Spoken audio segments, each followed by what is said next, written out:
You're watching the FCS Championship coverage on ESPN. Welcome to Big Country, Texas and Wildcat Stadium, home of the UAC champion Abilene Christian Wildcats, the number 10 overall seed in these playoffs, set to take on the Lamar Cardinals, an at-large selection from the Southland. Well, the march to the Music City starts here. A familiar foe awaits the winner of this game in the form of Stephen F. Austin, the Southland regular season champ. Played both ACU and Lamar during the FCS regular season. Hi, everybody. It is great to have you with us alongside the Iowa State Cyclone, Todd Doxson. I'm Chris Sylvester, and both Abilene Christian and Lamar enter these FCS playoffs coming from different directions. ACU won its final 4 regular season games. Lamar pleasantly surprised to be here. They heard their name called on Selection Sunday last weekend, despite losing 3 of their last 4 regular season games. Resurrection day for Lamar. I mean, they have a great opportunity here, and that's the beauty of the playoffs. Everybody's 0-0. So what a great opportunity to get in, see what happens today. Aiden McCown is the starting quarterback for the Lamar Cardinals. This is a young man who grew up around football. Yeah. His father spent 17 seasons in the NFL. You're right. He's been around ball the entire time. He's been banged up a little bit this season. Finally getting healthy. He's a young guy. Had a rough week last week, but to be able to bounce back, crucial here. Stone Earl brings a ton of experience on the other side. He's a 6th-year senior from Fort Worth who spent the last 3 seasons in the FBS. Yeah, I had a chance to visit with Stone before the game, and he's a mature young man, already married his high school sweetheart, and 6th year, man. And I tell you what, so much of football is experience. I watched him play earlier this season, called the TCU game, and playing with the big boys, he was steady in the pocket.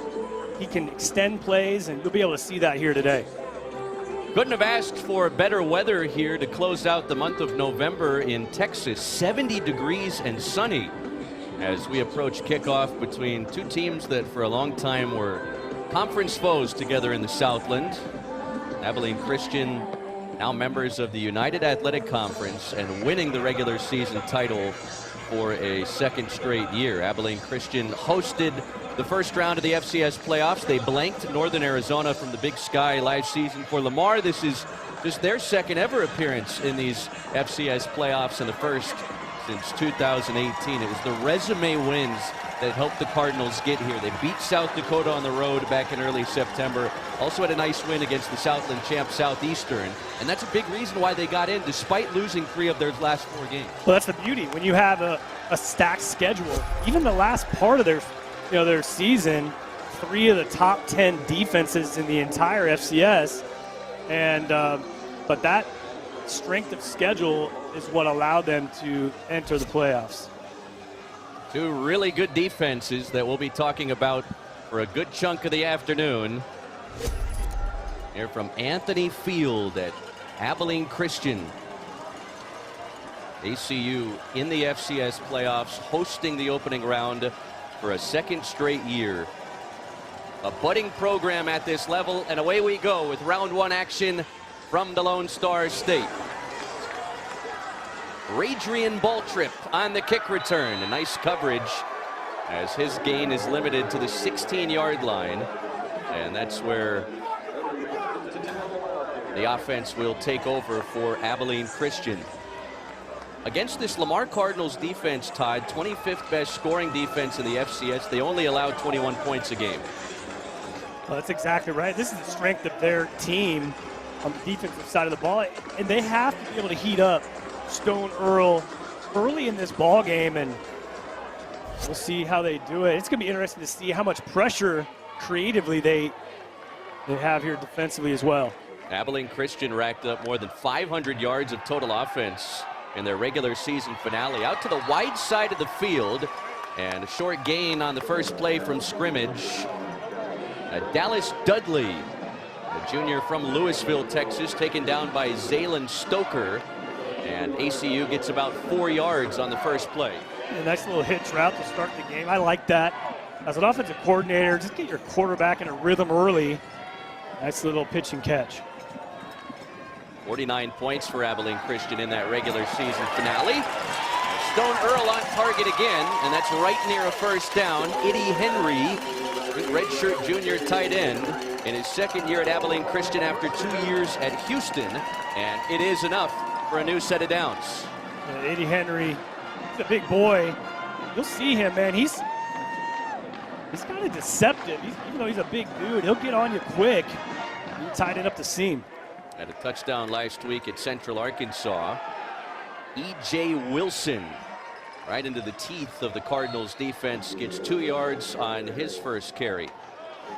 Well, Keith Patterson's in his 4th season, former defensive coordinator at high major programs, Texas Tech, Arizona State, West Virginia, and Pitt, among others. And twice has led this program to a regular season title in the United Athletic Conference. This is a rising name among head coaches in Division I college football. Love KP. You know, I had a chance to visit with him a couple of times now this season. Just a humble guy, runs a great program. Earl back to the air, and he's on target again. Javon Gibson, the junior, hauls in his 50th grab of the season. And it's another first down for Abilene Christian on the game's opening drive. Well, he's a target you're going to see often, the Baylor transfer. Last couple games, 288 yards in the air. Big guy, 6'4", 215. Nice little outcut here, and you get Stone Earl in a rhythm early. Earl has completed his first 3 passes off the play fake here. A quick check down to Jed Castles. So we see both tight ends for Abilene Christian showcased on this opening drive. Castle's second team all-conference tight end last season. Pete Rosamondo's in his 3rd season at Lamar, the New York City native, former head coach at Central Connecticut State. This is the 2nd time he's guided a program to the FCS playoffs. He's a fascinating guy. He's built programs. I mean, took over after a 1-10 season, and just in a short couple years, really revitalized the program. Lamar brings 4. Earl well protected and off target for the first time. Zaylen Stoker in coverage, and Dallas Dudley was the intended target. Brings up 3rd down for Abilene Christian, and this is what their offensive coordinator, the College Football Hall of Famer Graham Harrell, calls the money down. They're 47% on 3rd down this season. Very creative, and you're right. He's been around, called plays for teams like USC and others, and you see that. A lot of trash talking early in this game too. I love it. A West Texas legend, Graham Harrell, who finished his college career with over 15,000 passing yards at Texas Tech. There's that arm strength. Stone Earl uncorked it, and Dallas Dudley targeted for a 3rd time on this opening possession. That's the biggest play so far, 23 yards to the 37-yard line of the Lamar Cardinals. That's a great play call. Expecting cover 2. You get that 2-hole. We call that 2-hole. You get in between that corner and that safety. Nice little back shoulder. Great placement of that football. Stone Earl, that's going into the wind a little bit. He's a wily vet. You see the arm strength right there. Stone Earl, the 6th-year senior from Fort Worth, back where it started, spent 2 seasons at ACU out of high school as E.J. Wilson stopped at the line of scrimmage for no gain on his 2nd carry. 2 years here, and then Keith Patterson takes the job early 2022. Stone Earl jumps in the transfer portal after a meeting with the Abilene Christian head coach. 2 seasons at North Texas, last year at Marshall where he was the opening day starter. Came back to Abilene Christian in the offseason. Was not promised the starting job, won it out of fall camp. He's been terrific. And these are 2 teams very familiar with one another. 14th all-time meeting. And it's full circle for Keith Patterson, who made his ACU head coaching debut against Lamar and beat the Cardinals back in 2022. Earl lofting the left side, nice adjustment, and the catch made in the red zone. J.B. Mitchell out of bounds to the 14-yard line, and ACU putting together a terrific opening drive here to begin the postseason. But I just love the play call, man. Throw the back shoulder to big J.B. Mitchell. This kid, I was watching him before the game warm up, and you can just tell when guys have swag. He's been around Eastern Michigan, balled out there, and back-to-back state champs in high school, also a basketball player. That's like that rebound in basketball right there. 22 yards on the pass play. Abilene Christian in the red zone. It's Jordan Bond making a cut and running away from the defense for an ACU touchdown. What a drive, Chris. I tell you what, Jordan Vaughn coming in, looked like E.J. Wilson got banged up a little bit. Jordan Vaughn might have a little more carries than predicted. Fifth-year senior, 6'3", 225. Look at that little cut back. It parted like the Red Sea right there. He hits Pater. A 14-yard touchdown run for the fifth-year senior Jordan Vaughn. Only had 2 carries last week in the regular season finale, but he caps a 10-play, 84-yard scoring drive and the 10th overall seed in these FCS playoffs. Abilene Christian off to a nice start at home, up 7-0 over the Lamar Cardinals on a Jordan Vaughn touchdown run.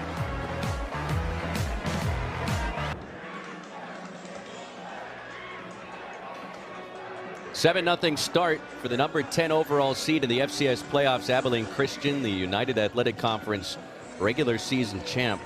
First touchdown on an opening drive since late September. Now, Graham Harrell's offense into gear very early in this game. It was capped off by the Vaughn 14-yard touchdown scamper. I tell you what, you look at Landon and Luke Rote, 59 and 62. Your right guard and right tackle. That whole offensive line just kind of washes that D line down.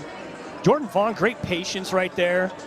And sees the cutback lane, and that's going to be key right there for this Abilene Christian offense. Establishing the run, that opens up so much in the passing game, play action game. A great opening drive, and you take that momentum these last few games of the season right on into the playoffs. Kyler Meskey sends it away. Kendon Fusilier across the 20-yard line for Lamar. Now the offense is where Lamar struggled down the stretch of the regular season, losing 3 of its final 4, and it will be no easy task against this Abilene Christian Wildcats defense. 25 points per game allowed in the regular season, but 23 takeaways, the 4th most among FCS programs. Well, they talk about it all the time. They say, hey, we got to get 3 defensive takeaways each game. I mean, it's drilled into this defense, and they've stepped up to the task time and time again. Well, the young Aiden McCown at the controls. Fusilier in motion. And McCown to throw on the first play, and Fusilier dropped the football on the crossing pattern. That's a nice little crossing route.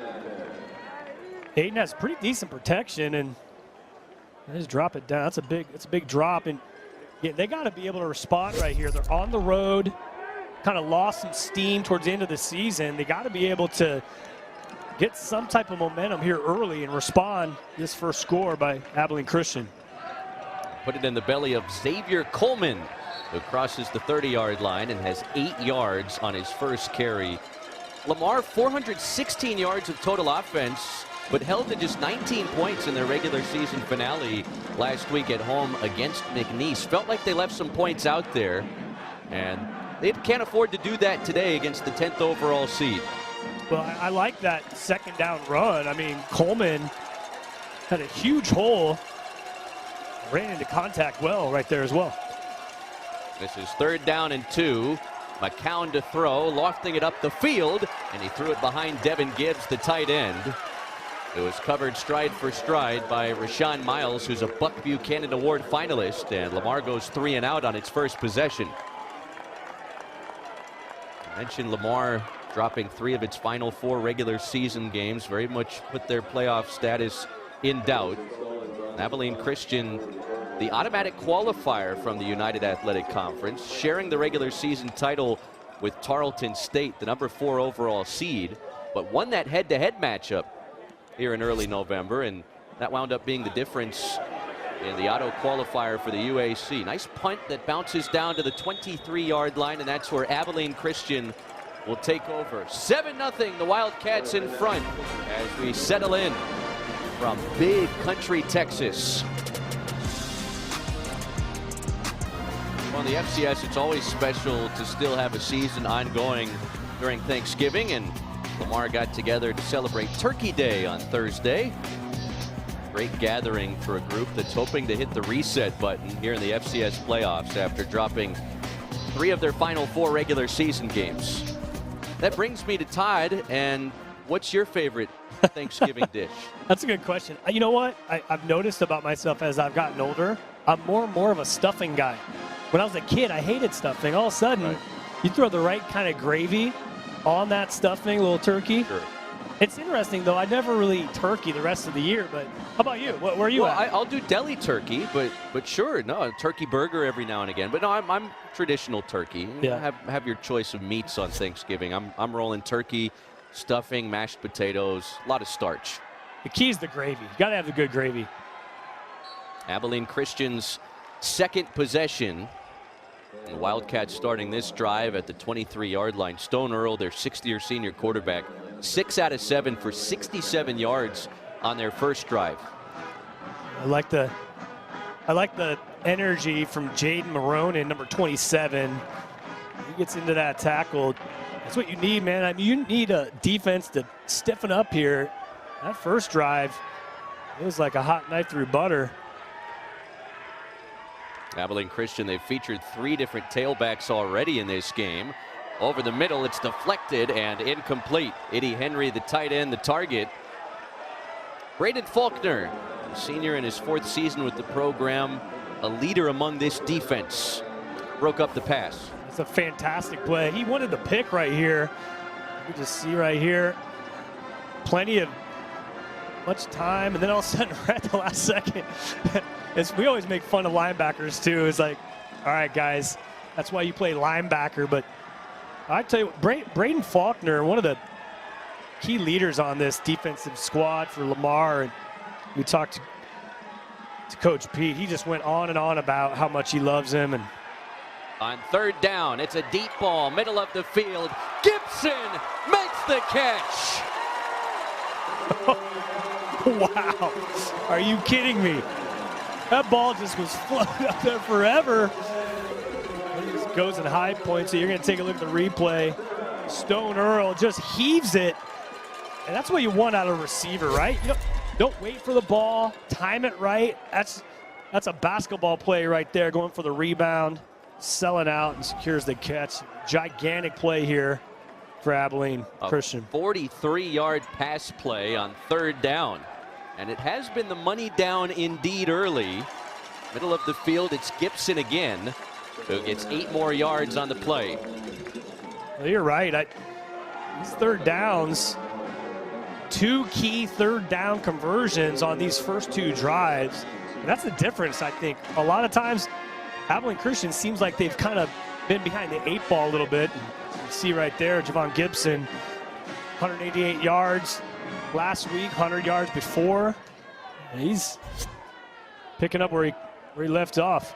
Got a touchdown in both of those games. 2nd season at ACU after 3 years at Baylor. This is Jordan Vaughn, who had the touchdown on the opening possession and picks up 1st down yardage on his 2nd carry. I like the patience of Jordan Vaughn. We saw that in his touchdown run, Chris, where that defensive line's kind of fading to the left, cuts back, real patient. You saw the patience right there to pick up the 1st down.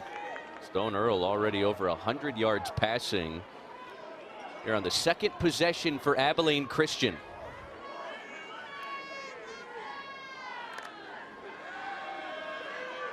Set up the screen. Hut Graham, just his 3rd catch all season, and puts Abilene Christian in the red zone with 5 yards on 1st down. I like it. It's a nice little quick screen.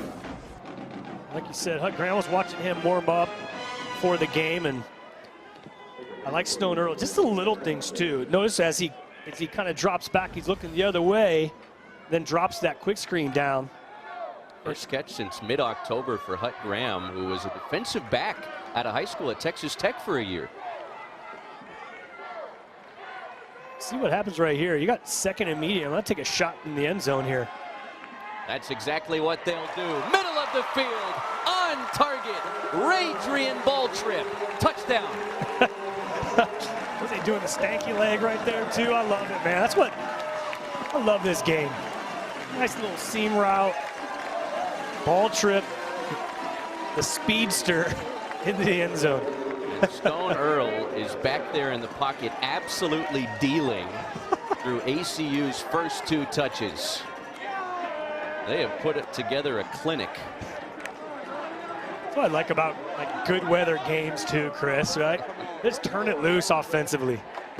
How about a 14-0 start for Abilene Christian in the opening round of the FCS championship? 7 plays, 77 yards. Radrian Boltrip calling in his 4th touchdown of the season.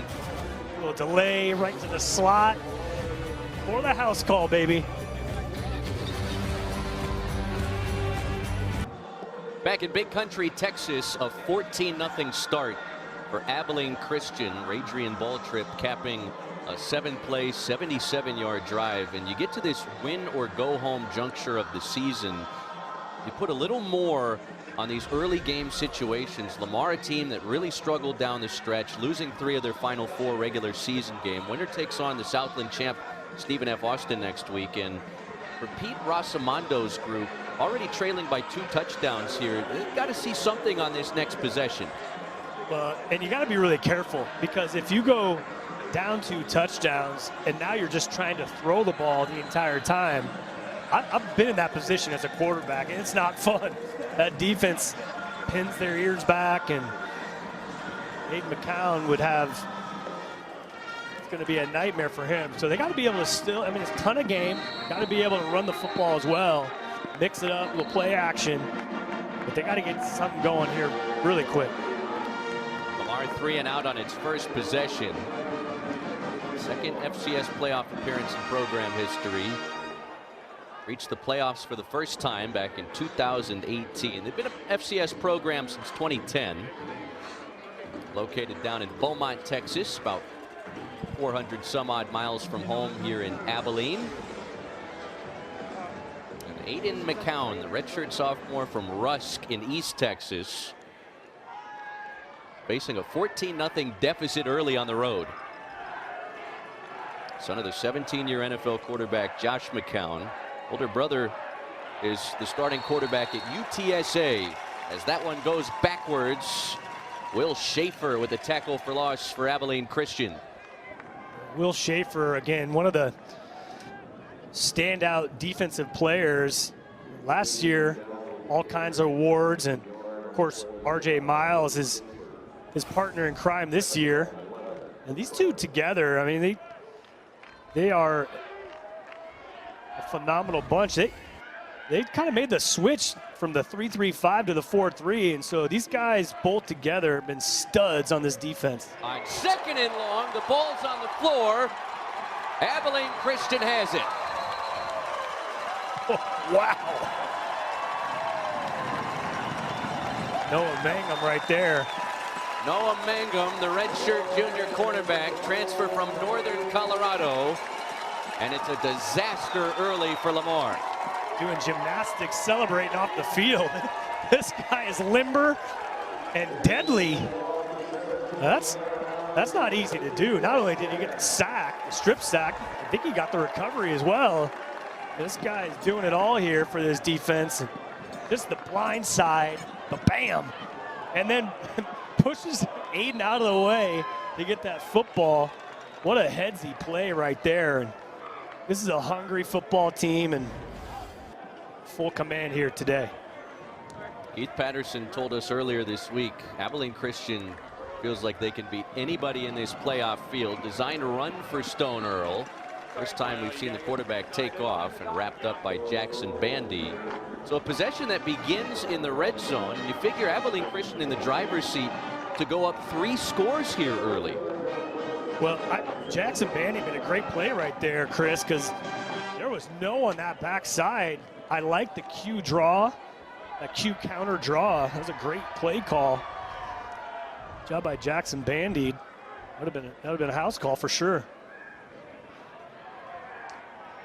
And Stone Earl's he's not scared to run the football around this red zone area either.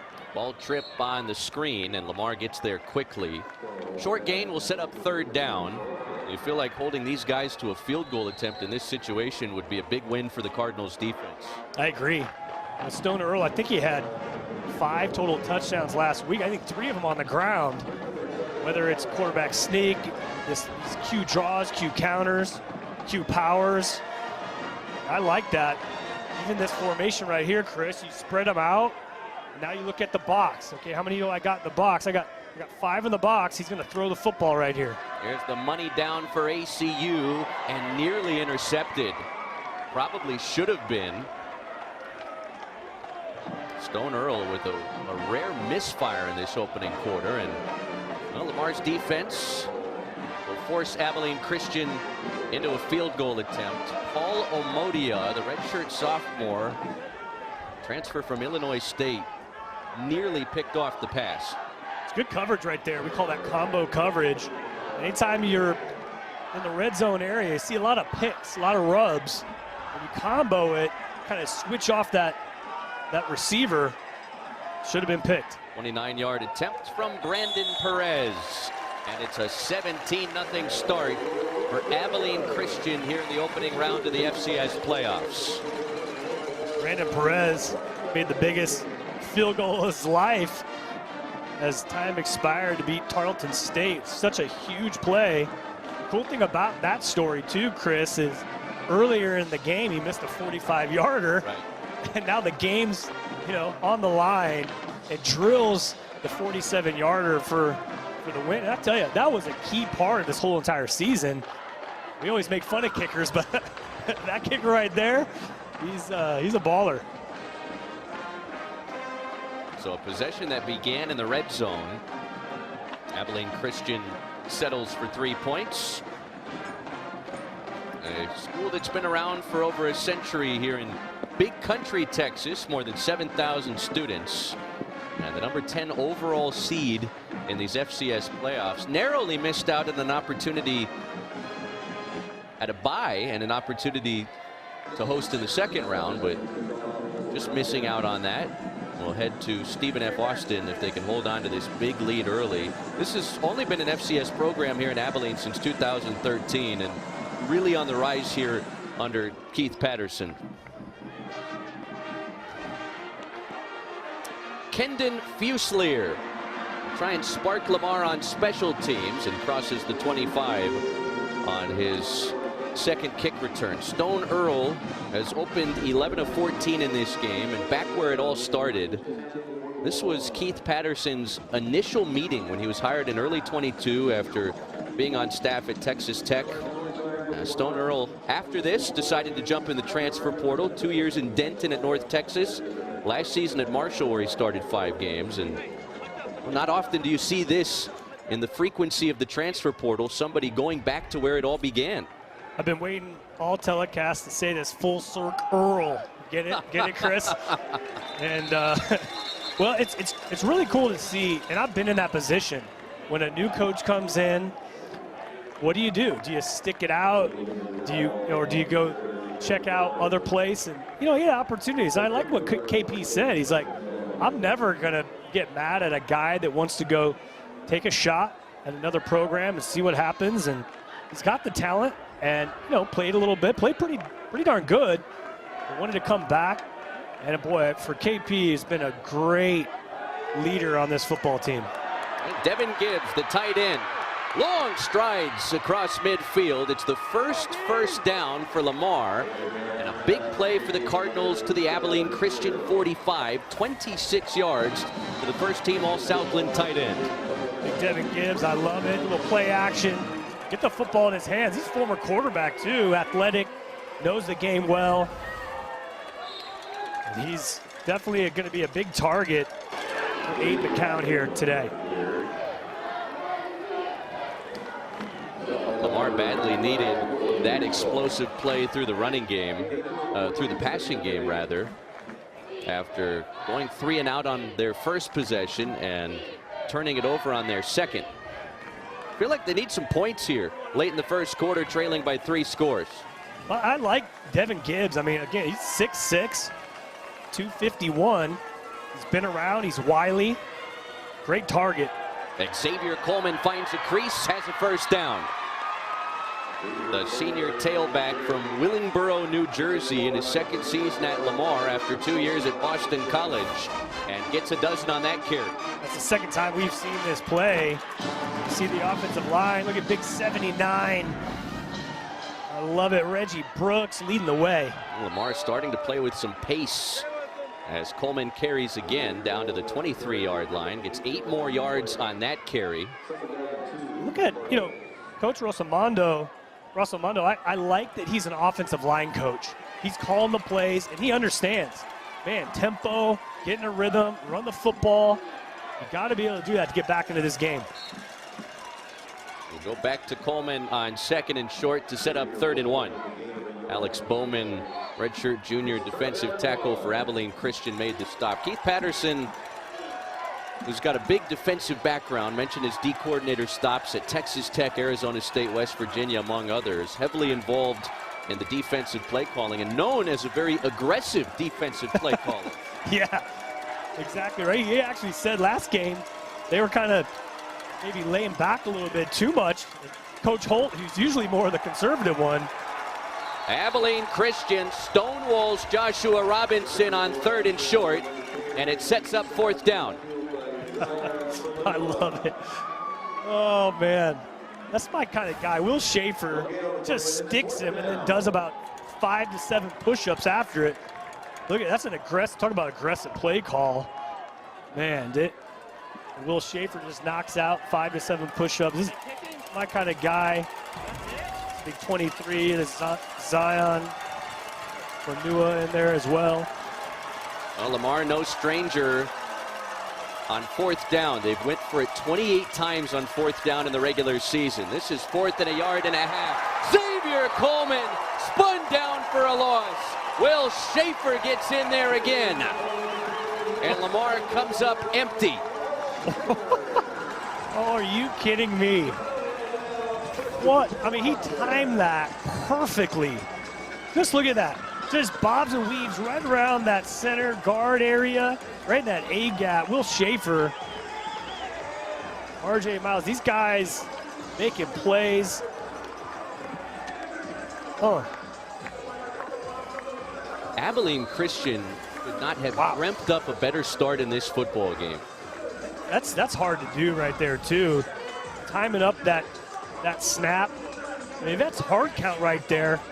I think Will Schaefer's probably offside. He rolls the dice. Speaking of being a little aggressive and taking shots defensively, great play call defensively, executed perfectly. Could be the final play of the quarter as Earl zips it over the middle. Javon Gibson having a monster opening quarter and takes it up to the 42-yard line. 17 yards on the pass play as Gibson approaches the century mark, and Abilene Christian puts together a 15-minute masterclass here in round 1 of the FCS playoffs. It's all Wildcats after 1. Long history between these two programs. Back when Lamar was Lamar Tech, Abilene Christian was Abilene Christian College. They played in September 1963, the first of now 14 meetings. Now, the game was a little different back then, just a few years before ESPN Plus got on the air. And Abilene Christian blanked Lamar in that contest 25-0. They'd go on to be Southland Conference foes together through the 2010s as they both elevated to the FCS. And now the 14th all-time meeting. Lamar has won 13 of the previous 23, but it has been all Wildcats all the time here through one quarter. Abilene Christian racked up 183 yards on their first 3 possessions. Yeah. Offensive coordinator Graham Harrell is hot in the first quarter, trusting his quarterback, making plays, getting aggressive. That score back in the 60s is kind of like similar to the flow of this game so far. Well, Abilene Christian, in their first ever FCS playoff game a year ago at home, shut out Northern Arizona 24-0. They lose to the eventual national champs, North Dakota State, in Fargo round 2. Winner of this game draws the Southland regular season champ Stephen F. Austin in East Texas next Saturday, the other side of the state. Here's a seam. Rovan Banks Back into plus territory and finally taken down at the 39.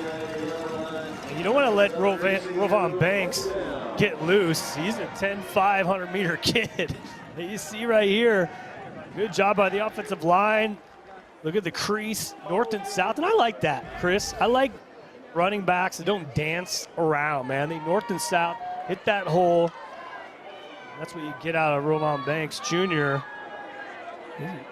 22, 200-meter guy in high school. Redshirt junior from Tulsa. As they bring Dudley in motion, Banks with a stutter step and pushes the pile for a few yards on first down. We talk so much about Graham Harrell, Abilene Christian, the passing attack, Stone Earl at the controls, but this is a terrific stable of running backs, and we've seen all three of them showcased early in this game. Yeah, and I'm curious to see, you know, E.J. Wilson got banged up early. I'm wondering, looked like he maybe just tweaked his ankle. Be interested to see if he can bounce back, but you're right. You got big Jordan Vaughn, 6'3", 235. And then you go to Rovan Banks, 5'8", 200. Nice little combo. Tight pocket as the check down goes to Jordan Vaughn, who tight ropes the sideline and picks up a first down for Abilene Christian. Edward Gilds finally forced him out of bounds, but it's another nice pass play, a dozen to pick up a new set of downs for ACU. Well, I tell you, that's a small play, Chris, that a lot of people overlook. That's a veteran quarterback taking what the defense is going to give him. The check down to Jordan Vaughn is effective. I mean, you get big Jordan Vaughn out in the flat right there. There's no corner that's going to come up and try to enjoying tackling 235 pounds. Lamar, the 15th passing defense in Got the him. FCS. Back right corner of the end zone, bobbled and incomplete. Javon Gibson tried to make the adjustment as he went over the top of Caleb Holmes, the cornerback, in coverage. And the initial ruling on the field is incomplete. Yeah, I think they got the call right. You see him juggling right there. He might have, that right foot might have came down. I don't know. What do you think, Chris? It's close. Very, very close. Obviously, the call on the field working against Abilene Christian. And you just don't know if there's an angle that can conclusively show that he fully controls the football while having a body part in bounds. He might have had it. Stone Earl in the offense, they're kind of hoping the replay booth stops this, but the officials on the field will continue play. On second down, it's Jordan Vaughn trying to find some room along that right side and only gets 2 yards on the carry. So third down, the money down for Abilene Christian, 2 out of 3 today. But here's Lamar in another situation where they'd like to hold the Wildcats to a field goal attempt. Well, here's the money down. We talked about this. And if I'm Graham Harrell, I'm going to give Javon Gibson another chance, right? It looked like he might have came down with that in the end zone. Let's go ahead and throw it up to him again. See what kind of coverage they're going to come out in. They man or they zone. Looks like Javon Gibson's going to be bracketed here. You see 19 for Lamar. So now what do? I maybe go to a run, maybe an out cut the other side. See what happens. Third down and 8. Nope, going to throw it anyways. Back to the end zone. One-handed catch. Touchdown. What? Javon Gibson. Unreal. No way. Wow. What a ball. What a catch. I thought they were going to go away because I thought they were bracketing. Look at him. They stacks him. And then that right hand, lock and tuck, comes down. Like, that's how I do it. Yep, that's how I do it. Wow. The defensive coordinator for Lamar getting a little upset, saying maybe it was juggled, but Pete Rosamondo wants this to head up to the replay booth. Unlike the incompletion on a similar throw a couple plays prior, this is now working in favor of Abilene Christian with the call on the field a touchdown.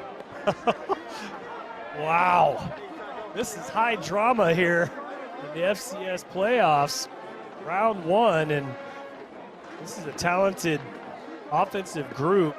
Javon Gibson, the transfer from Baylor, showing you 6'4", 215. says, hey, just throw the ball up and we make a play. Lamar didn't allow more than 3 touchdowns in a Southland game this season. If this stands, it's 3 touchdowns, well shy of halftime for Abilene Christian. And I don't see why it wouldn't stand. Yeah, I mean, he caught it in that right hand, Chris, shuffled it to the left, but he still had another foot in.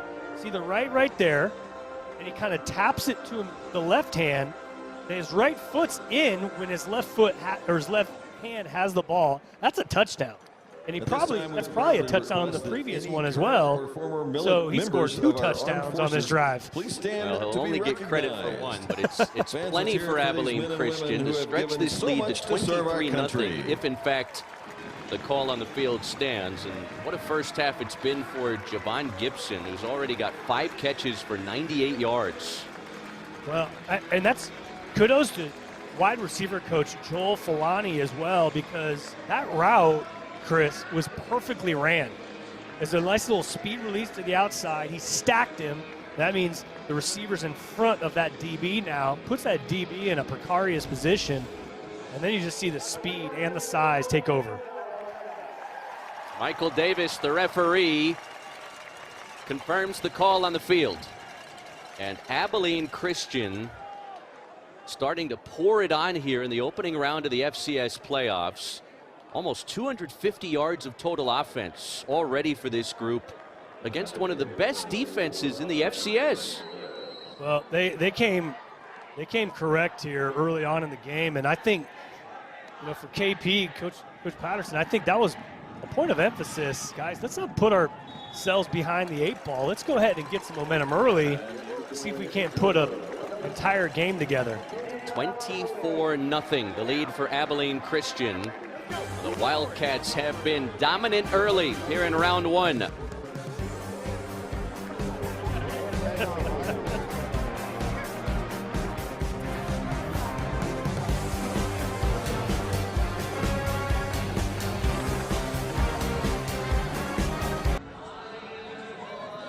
An all Lone Star State showdown here in round 1 of the FCS playoffs. Stone Earl and Abilene Christian putting together an offensive clinic this first half. 241 yards of total offense, good chunk of that through the air. And while Javon Gibson has been the leading pass catcher, Stone Earl has already found 8 different receivers through 4 possessions of this game. Spread the wealth, baby. Get everybody involved. That's how you get your offensive squad loving the queue. I always love doing that, man. Drop it down to a tight end, maybe even a fullback out in the flat. Of course, your receivers. When you get a hot hand like Javon Gibson, I mean, these last few games, he's been on fire. Get him the rock.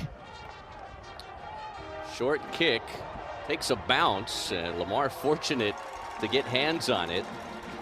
Edward Gilds, the junior free safety on special teams, dropped at the 17. Stone Earl, 6th-year quarterback, and he has looked like a steady veteran back there today. It really has, and Graham Harrell's done a great job with the play called. You can just see their chemistry develop over the season, and the confidence of there's the deep post right there. You got a guy that's 6'4", 215. Throw the ball up, see what happens, and of course there's the seam route. Here it is right here. Just perfectly stacks the DB. The right hand to the left hand. Pointing to that ref. This time I got it. Lamar has been held to just 48 yards of total offense. A quarterback design run. McCown bounces to the outside and wrapped up after 8 yards on the carry. Where does this comeback attempt begin for the Cardinals? That's tough. You can't just go right to the pass. You can't just abandon the run, right? And I like the call. A nice little cue run on first down. And McCown, I was able to observe him before the game, Chris. He's a good leader, getting his guys ready, and just got to stay steady. Plenty of game left. McCown being chased and has to throw it away. Nobody in the vicinity, but got out of the pocket. Christian Oku brought the backside heat as Abilene Christian dialed up another blitz from the secondary. We've seen that a couple times in this game. Yeah, super aggressive and true to nature. Coach Patterson's he's a guy that's gonna bring the heat. It's funny he talked about his relationship with Coach Holt and how they yin and yang. They kind of like a good marriage, man. They opposites attract and they complement one another, and see him really close. On 3rd and 2, McCown zips it to the 30 and on target to Isaiah Jones, and a senior who caught his first touchdown of the season last week, his 4th year at Lamar, and the 6-yard pickup. Plenty to move the sticks for the Cardinals, who have their 3rd first down of this opening half. It's a big conversion right there, just a simple hitch route against man. McCown keeps it on the option run, and Chris Wright trips him up after 2 yards on the carry. I like that. I like the play call. A little zone read, just pull it as a quarterback. Anytime you can pick up 2, 3, 4 yards on first down in the running game, it keeps that defense honest as opposed to just pinning their ears back. And again, they got to be able to run the ball effectively if they want to get back in this game. On 2nd down, McCown with time in the pocket, trying to get it to Fuselier, and that's a catch right at the sticks for a first down Cardinals. Heck of a catch. Little comeback route, kind of redeems himself. He had that early drop on the crossing route, able to come back. And second team All-Southland, Kendon Fuselier in back-to-back seasons. Nothing doing on the first down carry. Now, Aiden McCown was part of a 2-quarterback system early in the season for Lamar. They rolled with McCown and Robert Coleman, who had started every game each of the last 2 years. Pete Rosamondo's first 2 with the program, but Coleman went down earlier this month with a broken collarbone, and that's left the young quarterback, Aiden McCown, to handle the quarterback duties all by himself. Yeah, there's good and bad with that, right? As they get a nice pickup, but I've been in a time where I have an older quarterback and a younger quarterback, and sometimes it's tough, right, Chris, to get in a rhythm, And so to be able to have the reins now he has time to develop. And, yeah, just a young guy, he's a sophomore, and sky's the limit for him. Talked about he grew up in a football family. Brother, I think, is at UTSA, successful there. So he's got time to progress and mature. Play clock winding down here for Lamar on 3rd down. They'll put it into the belly of Coleman, and he's stacked up after a yard.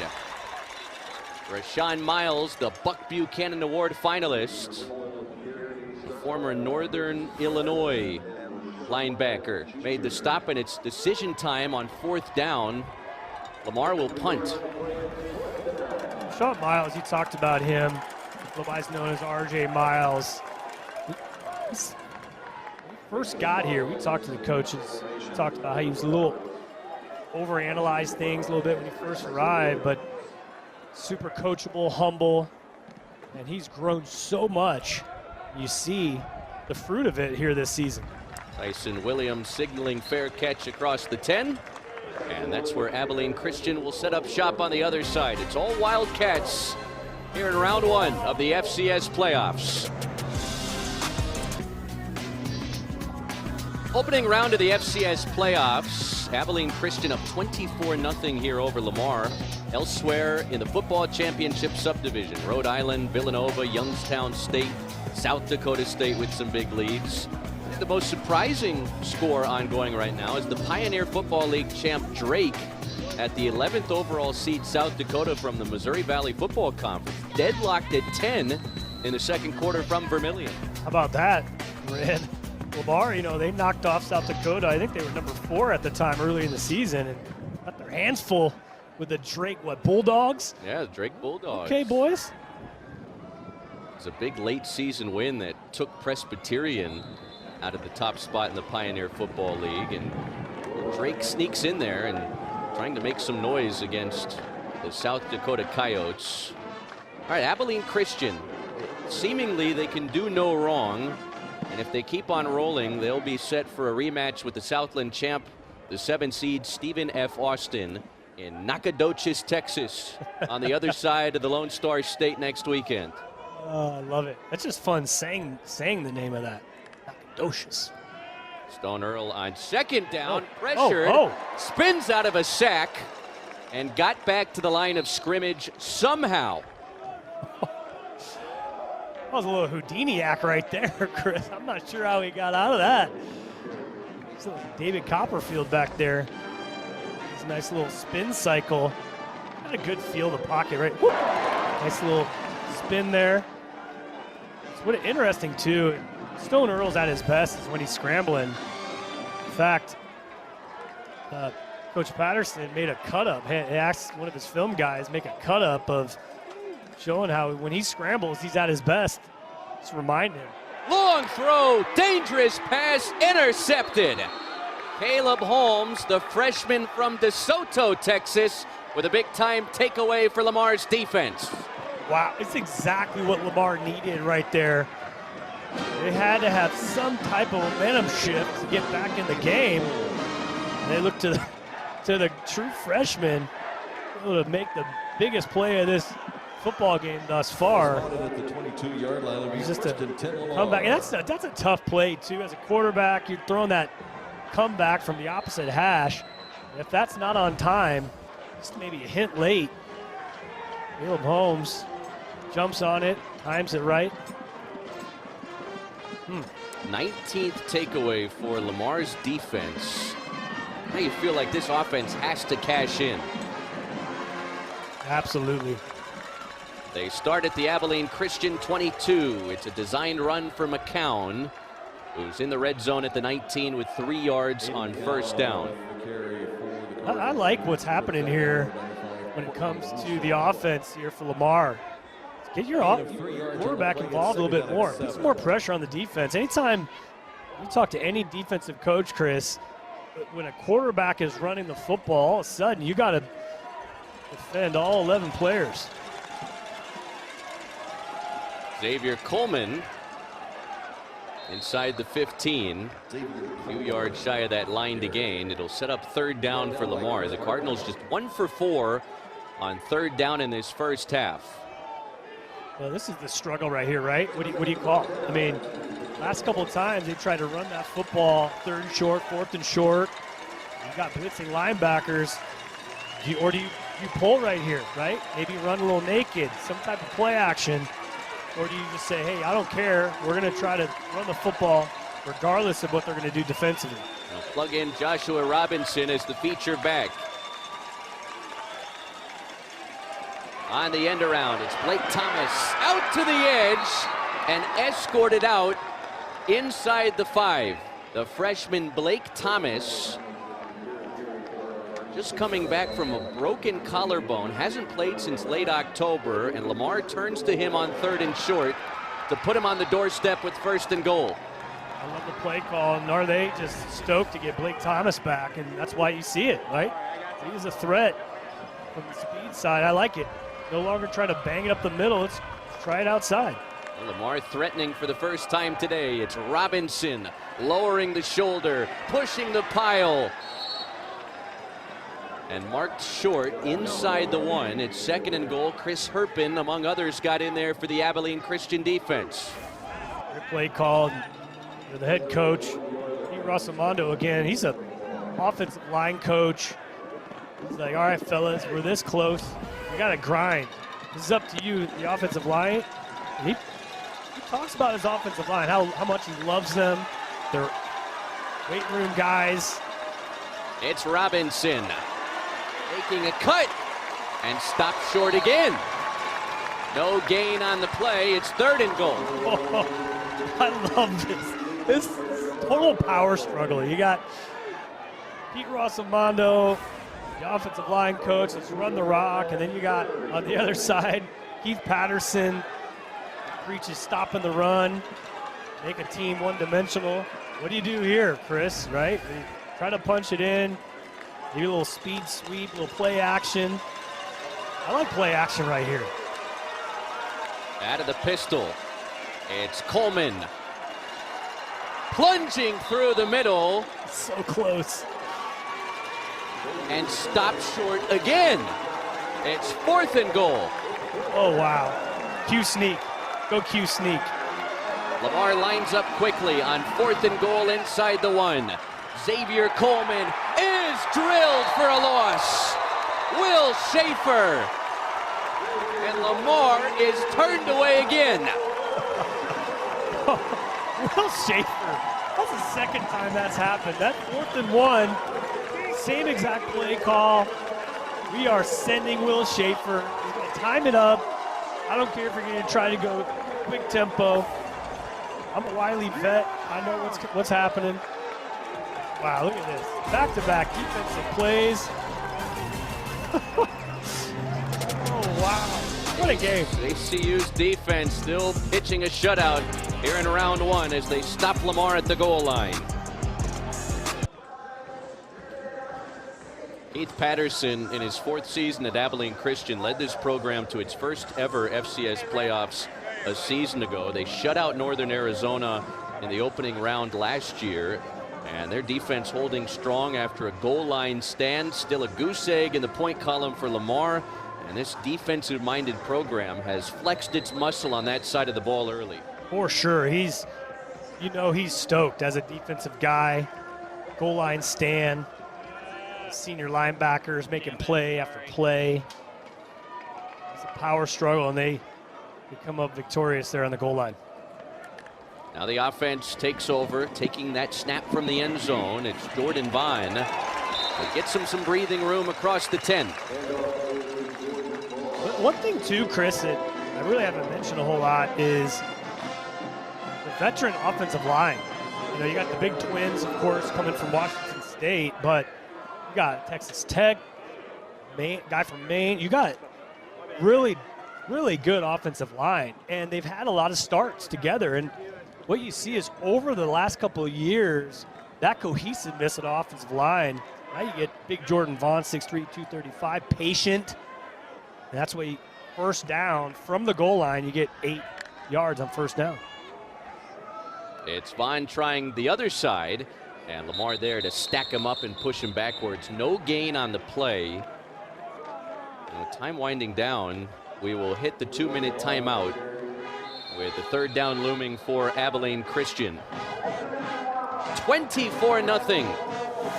The UAC champs from Big Country, Texas. Terrific start.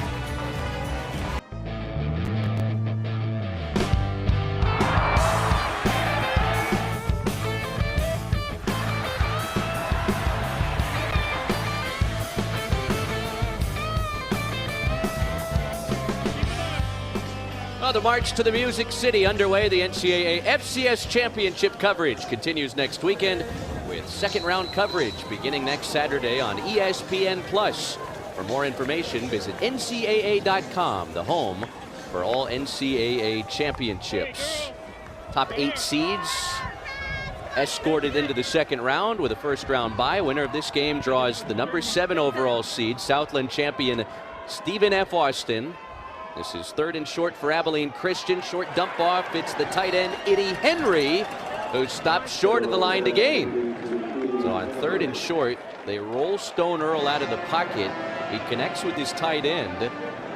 But Abilene Christian will go 3 and out, and Lamar will have another opportunity here shy of halftime. It's a heck of a play by Lamar Evans right there. Get Eddie Henry out. It's a big body to get to the ground.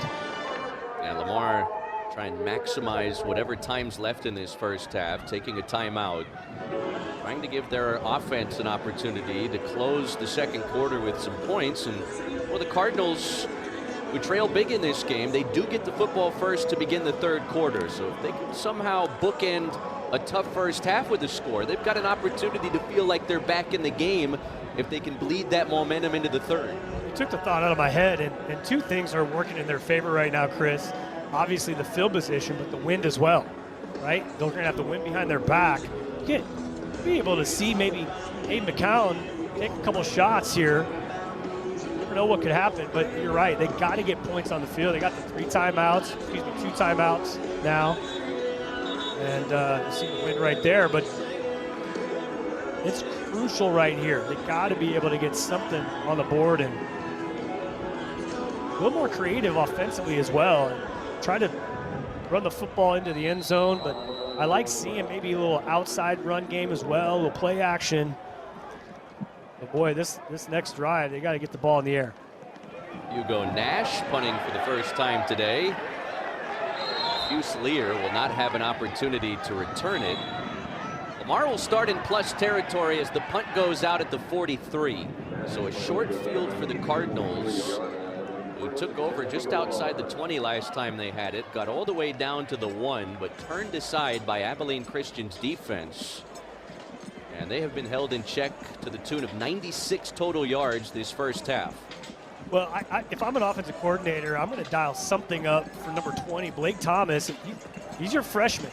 Guy is an absolute baller. He's a high school quarterback, super athletic. As you mentioned, got banged up early in the season. This is his first game back, but he's a difference maker, and I'm trying to figure out how to get him the ball. First and 10 from the 43 on the slant. It's Fusilier out of an ankle tackle and tumbling to the 28-yard line. 15-yard pass play for Aiden McCown to open the possession. Tyson Williams finally made the stop. He's the other guy. He's the other target that I look to as well. McCown lofting, nobody there, and it lands in the end zone incomplete. Dorian Plumley, the safety, was trying to get there in time to maybe pick off the pass. Looking, Jaden Gerard, a little miscommunication. Not quite sure what they saw, but had a little cover 2 shell to his side. I'm not sure if he was trying to sit down. Aiden thought he was going on the 9 route. Aiden McCown, the redshirt sophomore, on second down. Well protected, lofting the right side again, and it's in and out of the hands of Fusilier. Again, Tyson Williams in coverage, and it brings up third down. It's fantastic coverage right there. It's actually a really good ball by Aiden McCown. I like the play call too. Anytime he can throw that slot fade against man-to-man, look at the hands he does right there. Tyson Williams, star of the game last week when he had that 71-yard punt return. They really kind of cemented that third quarter for Abilene Christian. Probably 2 plays to get 10 yards here for Lamar. He's 2 for 6 on third down. McCown drifting back, has a man open over the middle. It's Ja'Cory Hyder, the tight end, stumbling towards the goal line. And they'll stop him short just inside the 1. Wow. Hyder was like he was playing hide and go seek. No one could find him. There was no one in the middle of the field. A gigantic play. I thought he was in right there, Chris. And Abilene Christian will now spend a timeout with Lamar again on the doorstep. This was the area of the field they got the football to the last time they had it, but they were turned aside. The key right there is protection as well. It gave Aiden plenty of time to find his tight end, just absolutely all alone. Got drilled right there by the goal line. Little windmill. It's a good job securing the football too. A 27-yard pass play, the biggest offensive play for Lamar this first half. The question is now, can they get past this purple wall that Abilene Christian has put up at the goal line? I'm telling you, Chris, the best play in football, under center quarterback sneak. If you gotta get a half a yard, how do you stop it? You cannot stop it. Maybe even a little hard count, so you don't allow the timing of number 1, Will Schaefer, who's been an absolute wrecking ball on any short down defensive plays. Xavier Coleman, the feature back. They'll give it to him. Coleman powering towards the goal line and stopped short again. You gotta be kidding me. You absolutely have to be kidding me. I mean, what is it, 2 inches? Well, they keep running these plays out of the shotgun, and Abilene Christian continues to stack up the ball carrier. Boy, that is really close right there. Final 30 seconds of the first half. McCown keeps it and takes it in for 6. Wow. 5 or 6 times you go to that same play. When you finally pull, you really set that defense up. And great play call there. Coach Rosamondo gets his quarterback. Look at everybody cave in, and there's no one there. Kind of waltzes in for the touchdown. Lamar taking advantage of a short field. They started at the plus 43. 6 plays later, 7 points for the Cardinals, an at-large from the Southland, and it could loom large with Lamar receiving the second half kickoff. It's absolutely crucial, and you mentioned it, right? You previewed it. You said, hey, if they can get in the end zone right here, now they get the second half opening kickoff. They can do something with that as far as points. They're back in this game. And there it is right there. Great pull by the quarterback. Good job by Aiden McCown, and hats off to this young man, right? This card's been stacked against him all game long. He stayed steady. That's what I love about young quarterbacks, that this is part of their maturing process. And you don't snap your fingers and become mature, right? You're a young sophomore, you're on the road, down by 24, backs against the wall. You see him right there. Say, all right, fellas, we got it. And that's how you mature. It's through fire that you're formed, and this young man's growing up before our eyes here today. His 4th rushing touchdown of the season. Finally, some points for this Cardinals offense that really struggled down the stretch of the regular season. 18 seconds left in our first half here from Abilene. And Radrian Baltrip with a touchdown grab in the first quarter, returns the kick to the 13-yard line. Nice coverage on special teams from the Cardinals, and even with this high-powered ACU offense, probably looking at a situation here to just wind down these final 14 seconds and take the 24-7 lead to the break. Yeah, for sure. Just go ahead and kneel it down, go in. 14 seconds, and the last thing you can do if you're Abilene Christian is throw some type of pick six or some type of turnover, so just down it, maybe just one last running play. Maybe see if Jordan Vaughn can add to his stat total. This is crucial, though, for Lamar Cardinals to be able to go into the locker room with some type of hope, some type of momentum. They do wrap up Jordan Vaughn for a loss. And that's how the first half comes to an end. Royce Malolis, junior from Cypress, Texas, his 5th tackle for loss of the season. The first tackle for loss for Lamar's defense the entirety of this first half. And the Cardinals, they do close with some momentum here as they get set to receive the second half kickoff.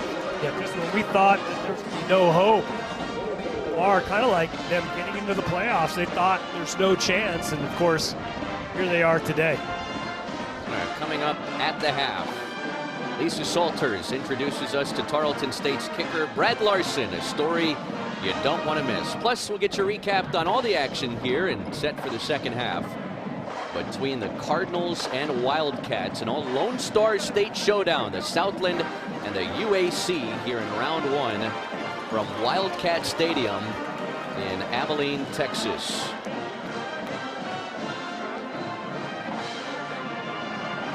Heck of a first half by Abilene Christian, and we'll go back into the locker room and get all ready for the second half and come down with that same momentum.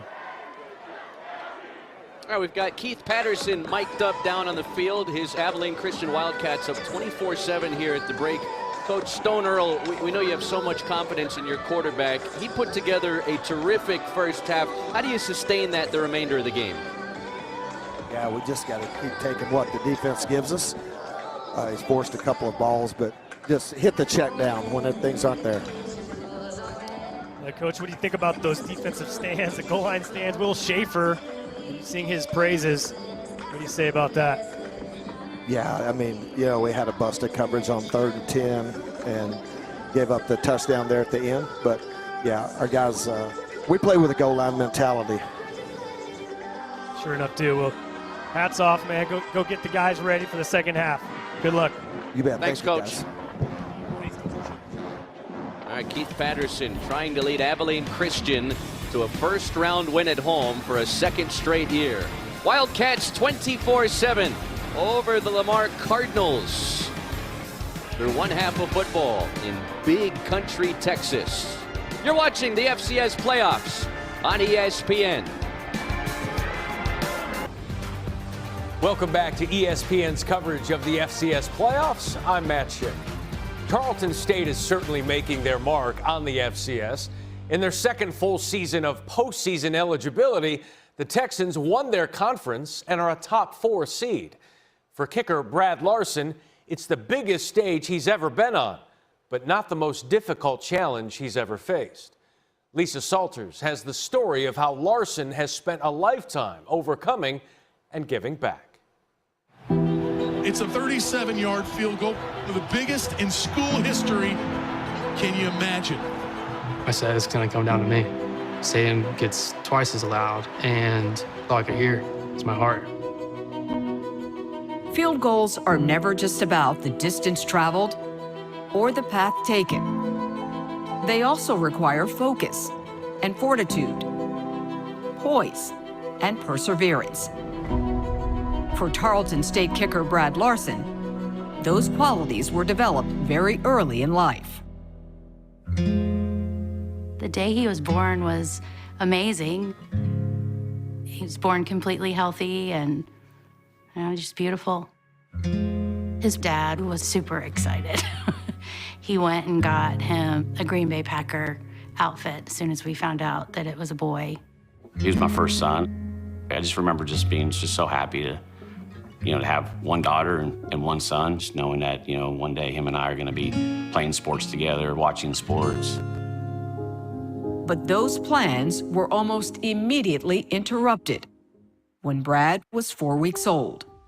Something was blocking the air passage, and so he ended up having a surgery to clear the passage. And the doctors told us it should stop bleeding by the end of the day, and it really never stopped bleeding 100%.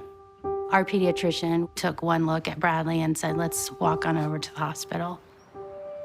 Brad was immediately admitted to the University of Kentucky Children's Hospital and diagnosed with acute megakaryoblast leukemia, a very rare type of blood cancer that attacks the bone marrow's ability to create healthy cells and can severely affect growth and development. It's kind of like a parent's worst nightmare. Doctors told us survival rate was around 25%. We were told to get our affairs in order, spend as much time with them. Don't take any moment for granted. We had several very scary days. There was one day his platelets got so low and he just started bleeding out, and I thought that was gonna be, his time.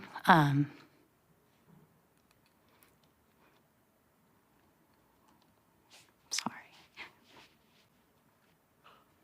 I just had to be strong, because he needed me to be there for him. 3 rounds of chemotherapy every day. They were taking blood. We celebrated our holidays in that hospital room. We had Halloween, and I remember Stacy got him a Superman costume, and I thought that was very fitting. After spending 17 weeks in the hospital, Brad went into remission at 6 months old and was allowed to go home.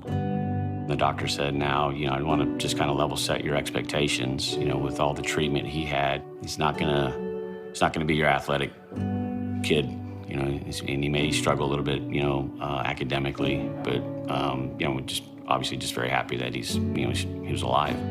Bradley, did you find a pumpkin? Within weeks of returning home, Brad doubled his weight.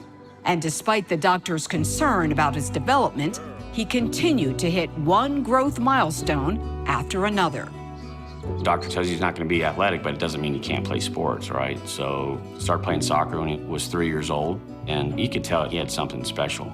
I was just happy that he was out there kicking a ball, but he could run faster than everybody, he could dribble faster than everybody. I just remember watching him and just saying, wow, this is not normal. Gave me an outlet. I made a lot of trips to the hospital after the aftermath for checkups, like twice a year, and I dreaded it. I was scared that the cancer was going to come back. mean, that was a big fear of my childhood.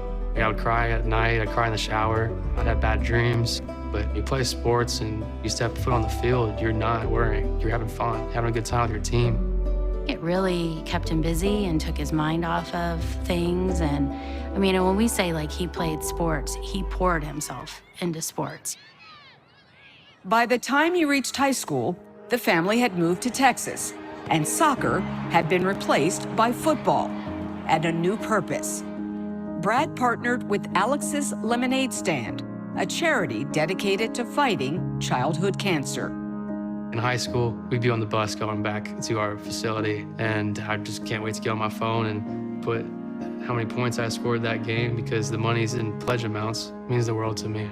Because I know that my parents struggled during that time. I know it was very hard for them. And I just know how much that would mean to families. In 2023 and 2024, Brad continued to raise money while leading Division II Angelo State in scoring before transferring to Tarleton State for his final season. The senior transfer from Angelo State, Brad Larson from Prosper, Texas. Here we go to shock the nation.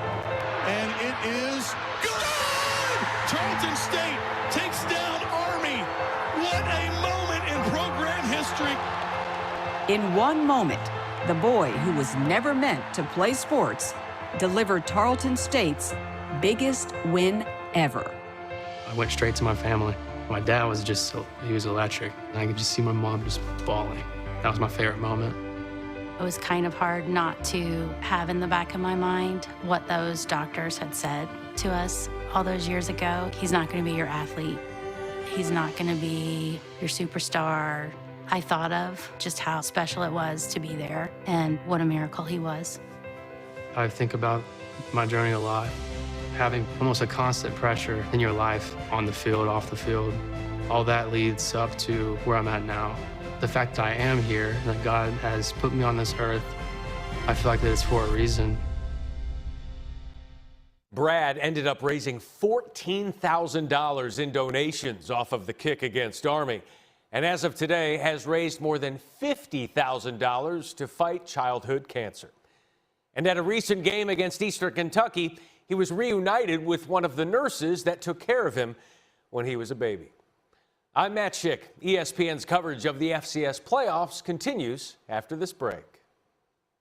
All right, highlights from the first half here in Abilene, Texas, and ACU with a statement on the opening possession of the game. Jordan Vine, 14-yard carry to break the seal on the scoring, and Abilene Christian wouldn't look back much after that.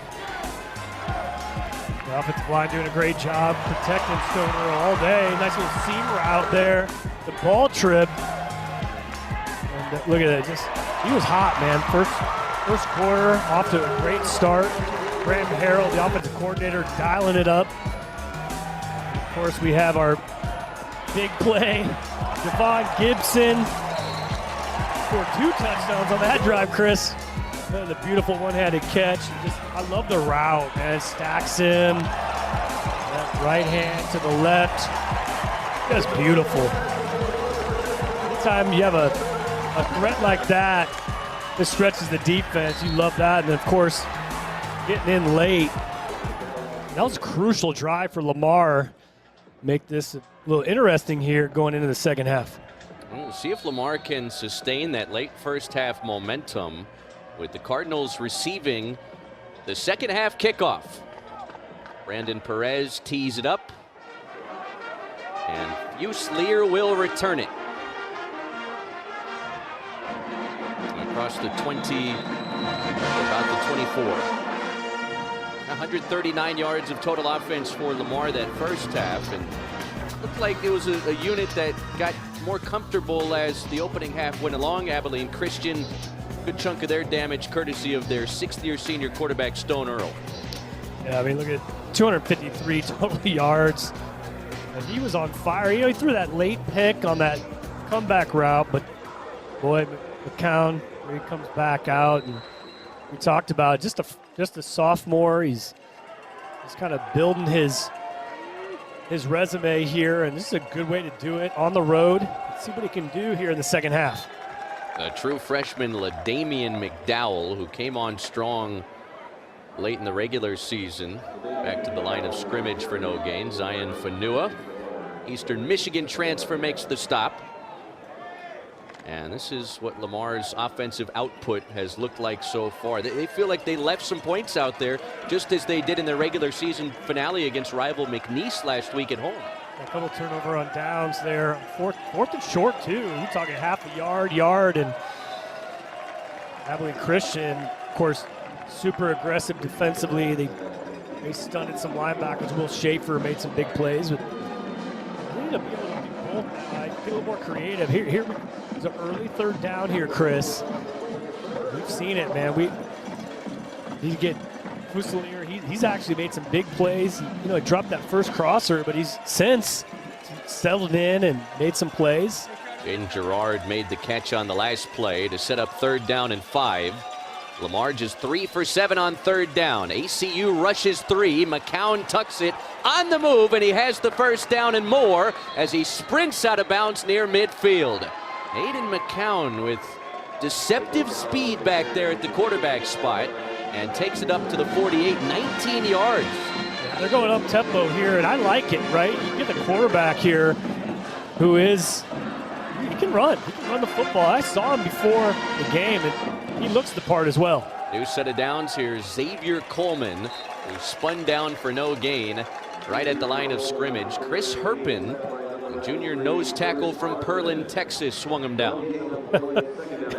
I love seeing D linemen just lose their mind for a second. That's a big play, too, because, right, they're going up tempo, and you start getting a rhythm there offensively. But as a defensive lineman, to be able to shut it down, just kind of slam on the e-brake defensively is crucial for this defense here in the second half. LaDamian McDowell, the true freshman, at the right hip of McCown. Another design run, and Submarines back to the line of scrimmage. No gain. Zion Fanua, another stop for the ACU defense, and it's quickly 3rd and 10 for Lamar.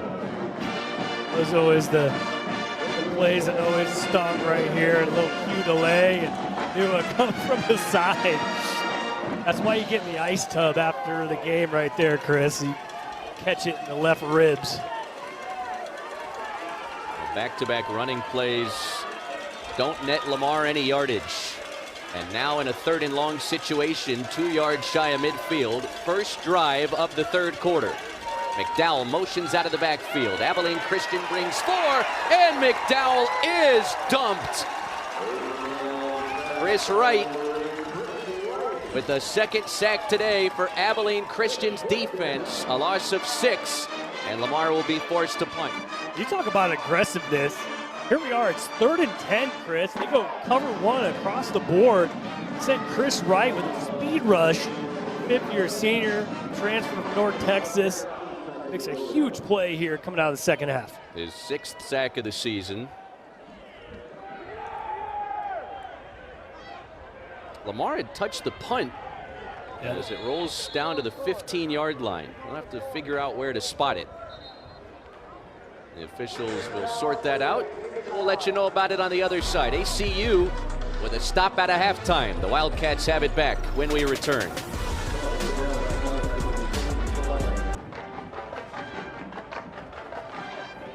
First round of the NCAA FCS championship here from Abilene, Texas, where the 10th overall seed Abilene Christian, United Athletic Conference champions, lead 24-7.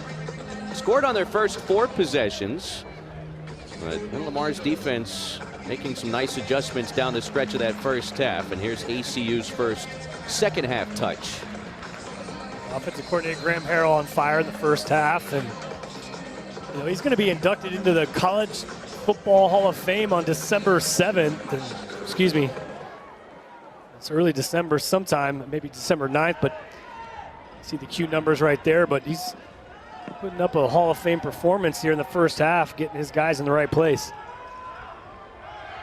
Off the play fake on first down, Earl is met and dumped in the backfield. The first sack today for Lamar, and it's C.J. Miller, the sophomore linebacker, dropping Stone Earl for a big loss on first down. Nice little fake right there, get the quarterback out, but you're right. C.J. Miller, 5'11", 225, just a sophomore, making a huge play here defensively for the Cardinals. His second sack of the season, first today for Lamar, and their 30th as a unit. On 2nd and long, Earl, wide side of the field, has his tight end. It's Jed Castles, pushed out to the paint back near the original line of scrimmage to set up 3rd down. Excellent coverage there for Lamar. Stone Earl, good protection, has to drop it down. His check down, in this case, is this big old tight end. And still, that's just sound coverage. Good assignment football here for Lamar. Abilene Christian 3 out of 6 on 3rd down in the first half. A chance for Lamar's defense to get off the field. The Cardinals rush 4. Earl being chased, takes it to the sideline and doesn't have much. Braden Faulkner, Jacob Faree combined to bring down the quarterback. A nice showing from Lamar's defense to open the 3rd. A heck of a job again, dropping back into that cover 2 zone. No one open, and of course Stone trying to make something happen. Gets drilled out of bounds by 2 defenders, and that's how you want to start off defensively if you're the Cardinals during the second half.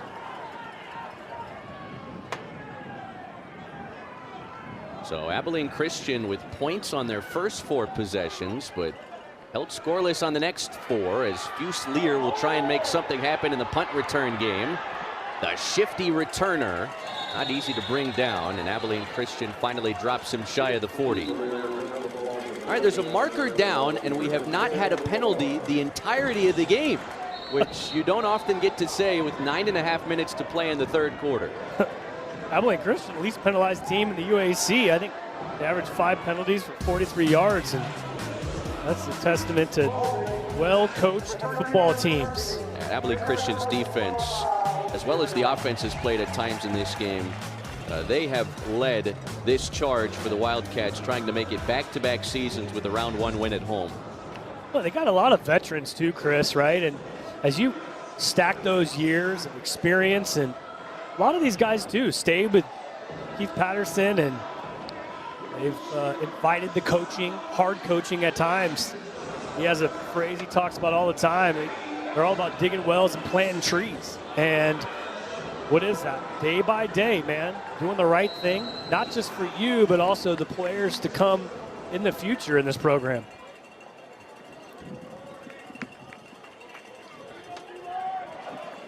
Lamar able to take the football towards midfield on the first possession of the 3rd quarter, but came up empty. This is Xavier Coleman on 1st down, gets 3 yards against the inside of the Abilene Christian defense.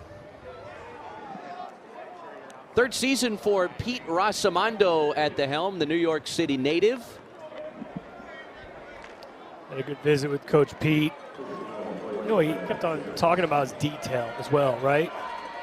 If they're going to win the game, it's all in the details. And a guy that we had a great time talking to. He's very successful. Built a program from scratch at the University of New Haven back in the day. And that's not an easy task. And they got real darn successful early on, and kind of just moved up the ranks. Of course, the offensive line coach at Hart, Charlotte, Rutgers, Vandy. The big win early on in the season, took out South Dakota, who was 4th ranked team at the point. Well, Lamar takes timeout here early in the 3rd quarter, trailing by 17 points on the road in round 1 of the FCS playoffs. Coach Rosamondo and Lamar with a big 3rd down on the other side, trying to get back in this game. It's 24-7. Abilene Christian defensive end Kagan Roach is a captain on this Wildcat team, plays honoring his family and especially his late grandfather, Poppy, as they call him, former Oklahoma tight end who passed away in August. You'll often see him sporting this wristband that says family football and perseverance, and play for Poppy has been a big slogan, not only for him, but for this Abilene Christian defense. Yeah, he's a high motor guy. It's just really cool to be able to see that too. And the generations, right? Passing it down, hard work, discipline, persistence. And you see that in his story. 7th year of college football. It's funny, I was going to say he was actually about to go into the real world, man. Had a job lined up, had a call from his buddy Chris Wright saying, hey, man, I think it was like the waiver that ended up giving him an extra year there. So yeah, he's been well traveled in his college career, from Salina here in Texas, but he's been with Army, Blinn Junior College, North Texas, and now here at Abilene Christian. Been a big piece of this defense's success, and able to get off the field here after the 3rd down incompletion out of the Lamar timeout. Another line drive punt. Williams will return it from the 30. And takes a hard pop across the 40-yard line. It's about 12 yards on the return. The NCAA FCS championship coverage continues next weekend with 2nd round action beginning next Saturday on ESPN+.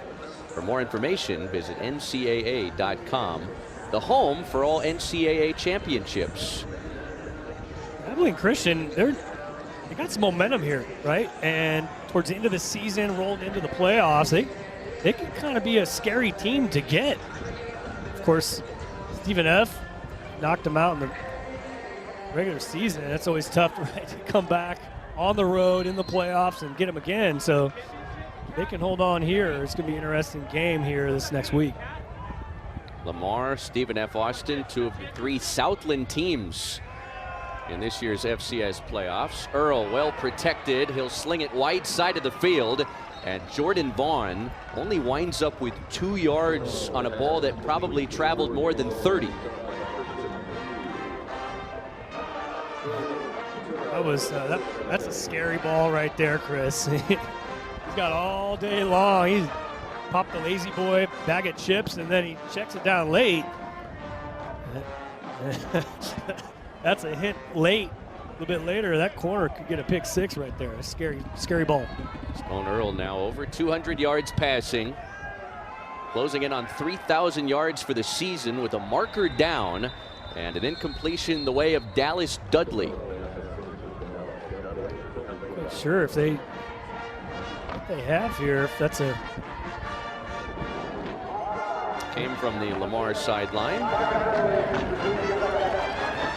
Offside penalty. So that was a free play. It's a big play right there too, and that's a different, I mean, because if that's 3rd and long right there, Chris, with the incomplete pass, and all of a sudden they replayed it down. You can dial up a deep ball here potentially. Yeah. Graham Harrell's been pretty darn aggressive. It depends on, they go to cover 2 right here. I expect some type of run. Jordan Vaughn with a left side surge and across midfield to pick up a new set of downs for Abilene Christian into the arms of Braden Faulkner, the senior from Waco.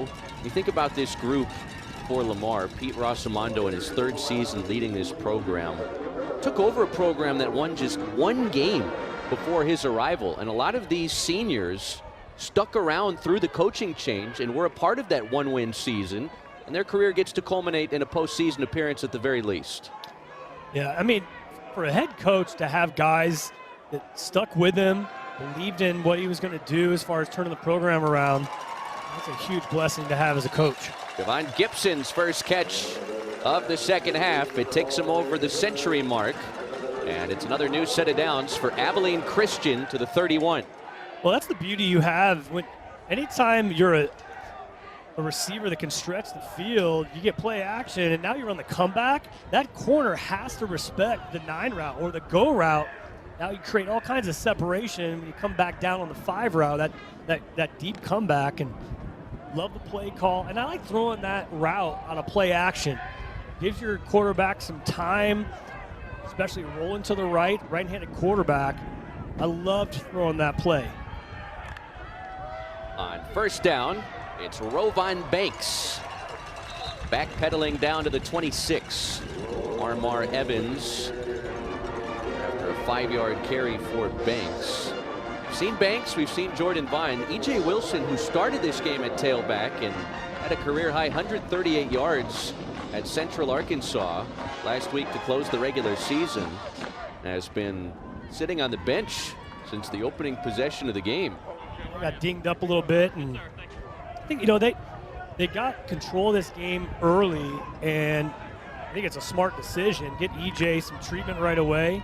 It looked like he was just nicked up, but no sense in putting him back in when they are in control. You know, what does that do? That allows some reps for Rovan Banks and Jordan Vaughn. Kind of like thunder and lightning combo. I like having that type of combination as running backs. Put some pressure on the defense. They not just have one, either speed or thunder.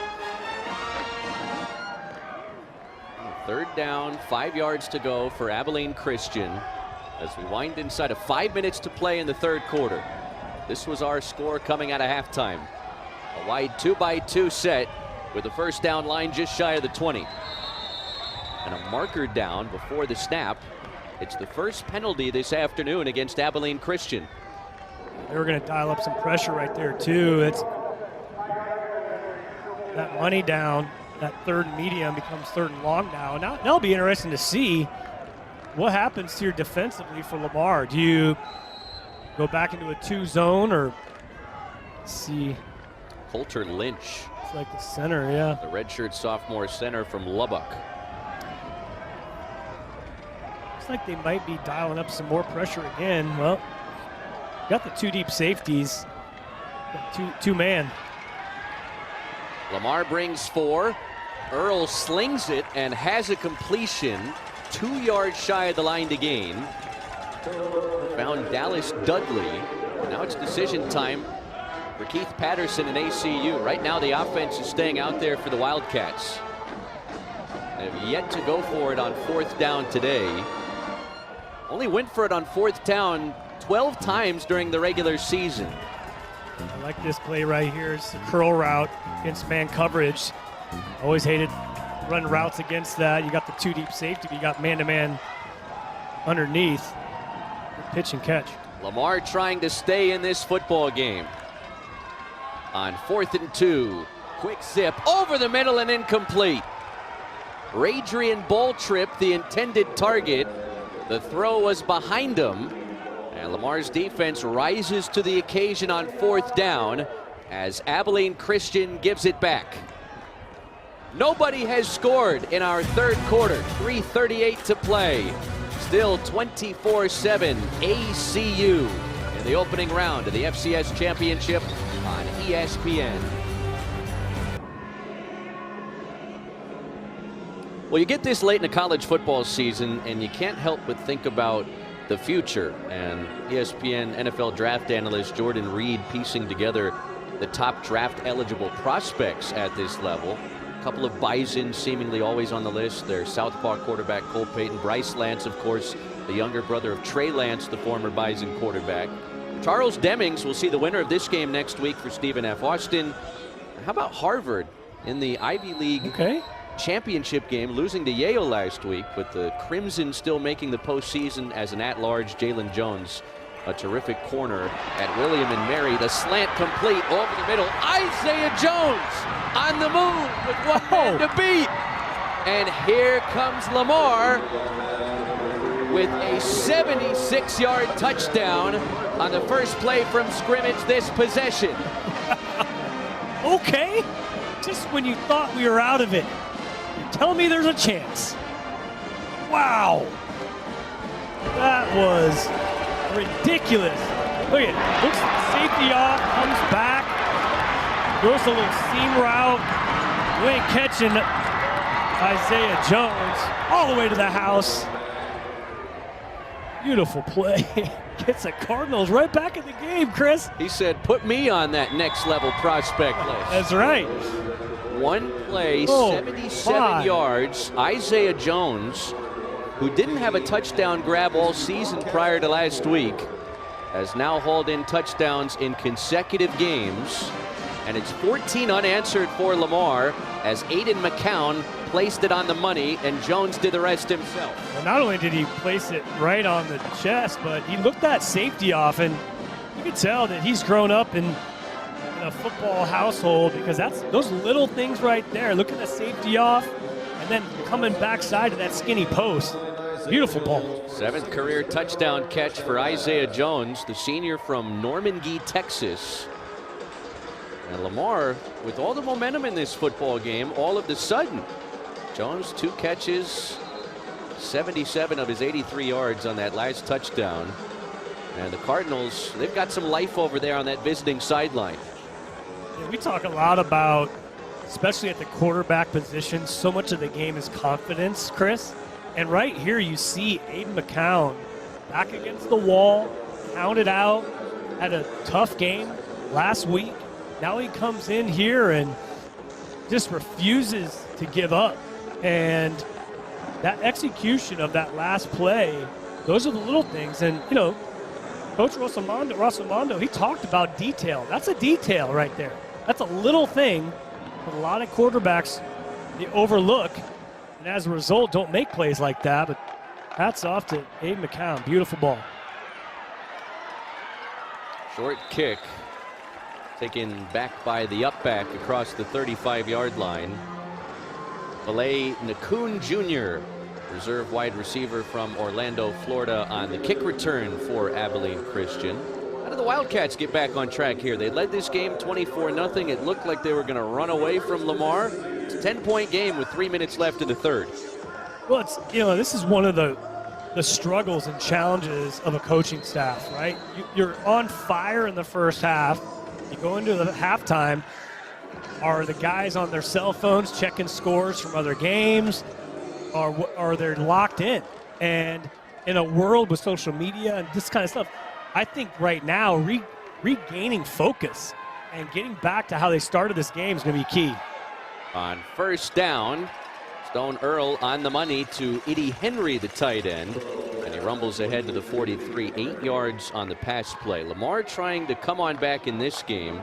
There's already been one big comeback today in these FCS playoffs. Yale, the Ivy League champion, down big at halftime. They have scored 36 second-half points and now have a 1-point lead at Youngstown State with 2 minutes to play. Oh, my goodness. Are you kidding me? They've outscored the Penguins 36-7 at a halftime. Oh, I love this game. Remember, the Ivy League given a postseason bid for the first time in FCS history. There's Gibson. The reliable receiver takes it back into plus territory. Omodia brings him down, but not after 18 more yards for Javon Gibson, who's having a career day in round 1 of the FCS playoffs. This young man is having a monster game. And if I'm Stone Earl, that skinny post right there to Javon Gibson is a play. I get that in my headset. I'm like, thanks, coach. And I'll throw that all day long. I don't care what coverage you throw. You got someone 6'4", 215, athletic. Boy, I love that call. 132 receiving yards. That's bobbled and held onto by Dudley, who scoots out of bounds about 3 yards shy of the first down. You follow up skinny post, and then you go right to the outcut. On time, delivered. We talk about Stone Earl. One of the things that we overlook sometimes with this quarterback is his accuracy. Yeah, he's savvy. He can extend plays. He can scramble. All that's great, but if you don't have an accurate pass, boy, his accuracy's been on point. Inside handoff, Jordan Vaughn pushed backwards, and it will set up Abilene Christian with 3rd and short. 2 yards on the carry. Petron Simpson, junior defensive end from Dallas, made the stop. And here's Abilene Christian in another 3rd and short situation. They call it the money down, but just 3 of 8 on 3rd down today. You know, they went to the slant to the slot this last time when it was 4th and short, 3rd and short. I'm going Jordan Vaughn. Anytime I got a guy in the backfield, the 6'3", 235, the transfer from Wyoming, let's go ahead and put the pressure on the defense. It is Vaughn into the teeth of Lamar's defense, and they stop him shy of the line to gain. It's 4th down. Katron Simpson was in the middle of it again for Lamar's defense. And a decision looming for Keith Patterson, who in this same area of the field, last time ACU had it, kept the offense out there, and Lamar turned him away. That's a heck of a job right there. This is probably the biggest play call of the game right here. The first time we've seen Stone Earl under center. Off the play fake, rolling out of the pocket, throwing on the move, has his man. It's Dudley, out of bounds inside the 15. They put it into Stone Earl's hands on 4th and short, and the 6th-year quarterback delivers as Abilene Christian finds itself back in the end zone. There is a penalty marker down for a sideline warning against Lamar, which won't result in any yardage. Now, should they be penalized again for that, there would be a 15-yard penalty attached, but 19 yards on 4th and short to keep the possession moving for Abilene Christian. And that appears to be the final play of our third quarter. So Lamar trying to come on back here. They trailed 24-0. Stone Earl and Abilene Christian will try and hold on down the stretch. One more quarter to play here in Big Country, Texas. Round 1 of the FCS playoffs. It's 24-14. Abilene Christian after 3.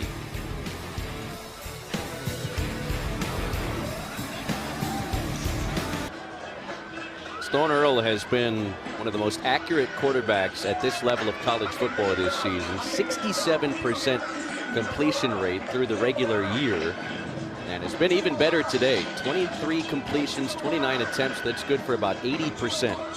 Well, that's why Graham Harrell can make that play call on 4th and yard and a half, right, Chris? You got confidence. He's been around. You trust him. He's accurate, and sure enough delivers on probably the biggest play of the game thus far.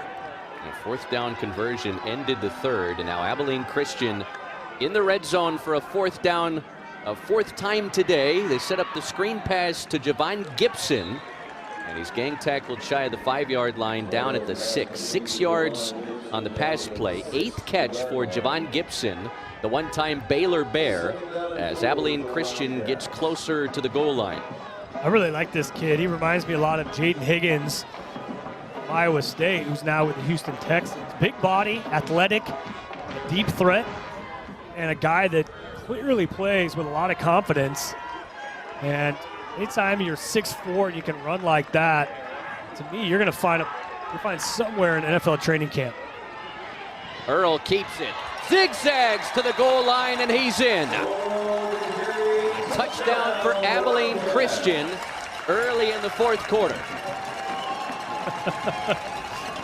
Making his wife proud, his high school sweetheart, and boy, he's got to give all kinds of props to his offensive line. And here's talk about a detail of the game. You'll see the replay here. This is Q run, right?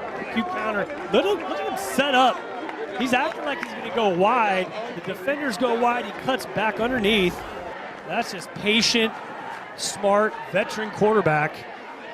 He's a threat here on the goal line, that's for sure. His 11th rushing touchdown of the season, ran in 3 last week at Central Arkansas. And Abilene Christian, a sigh of relief here in the Big Country as they stretch the lead back to 3 scores. Stone Earl having a big day here in round 1 of the FCS playoffs.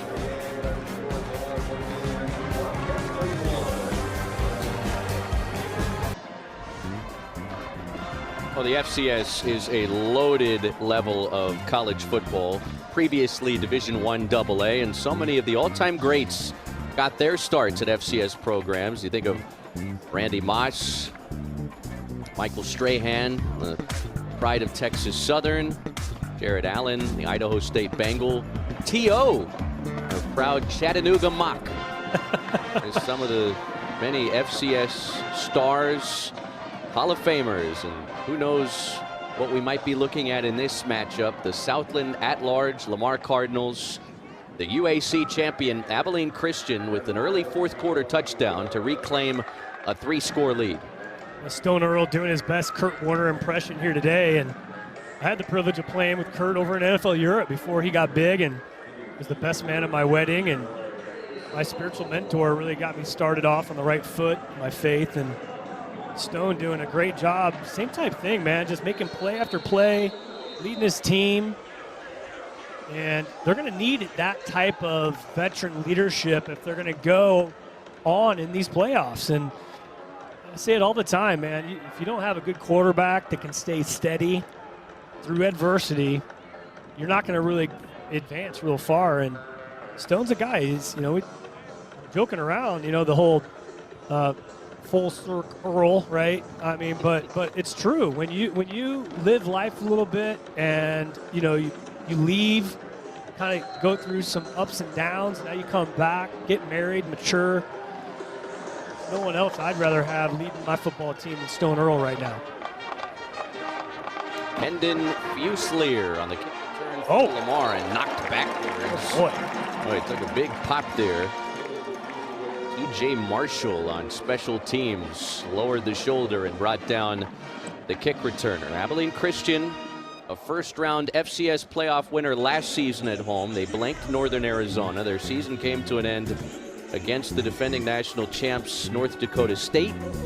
And this is how the Wildcats have lined up today. Stone Earl, Javon Gibson. That's been quite the combination on offense. Deadly combo. And saw Jerry Rice. It's like the old Steve Young, Jerry Rice, Joe Montana, Jerry Rice combo today. It seems like anything they do is working out here this morning and this afternoon, I should say, looking good. Aiden McCown on first down, tight pocket, and down he goes. I love watching Chris Urban on his celebrations, man. The defensive linemen, they usually don't get any love. They're just grinding. They finally are able to latch onto the quarterback, man. It's like a newborn baby latching on for the first time. He just throws him to the ground. Look at his celebration. Yeah. I just love that. Oh. His second sack. Aiden McCown to the sideline. Remember, Robert Coleman and McCown shared the quarterback duties. Coleman done for the year. Lucas Powell, who's only thrown 2 passes all season, is checked in, and that may be a live ball as it's picked up by Fuselier. Hagan Roach knocked it loose. The officials will talk about it, but as of now, that was a live ball, and Lamar winds up getting a couple of yards out of it. Hagan Roach, we talked about him playing for Poppy, and he's got a great motor. Look at him just pop it right out of his hands, and he's a guy. I mean, think about this. This is his 7th year in college football, Chris, and still getting after it, having a good time. He gets the call, driving home from a job interview, almost getting into the real world, and now he's going into the playoffs here, and we're kind of question if it's going to be a fumble or incomplete pass. Got to get this clarified, which it's going to be.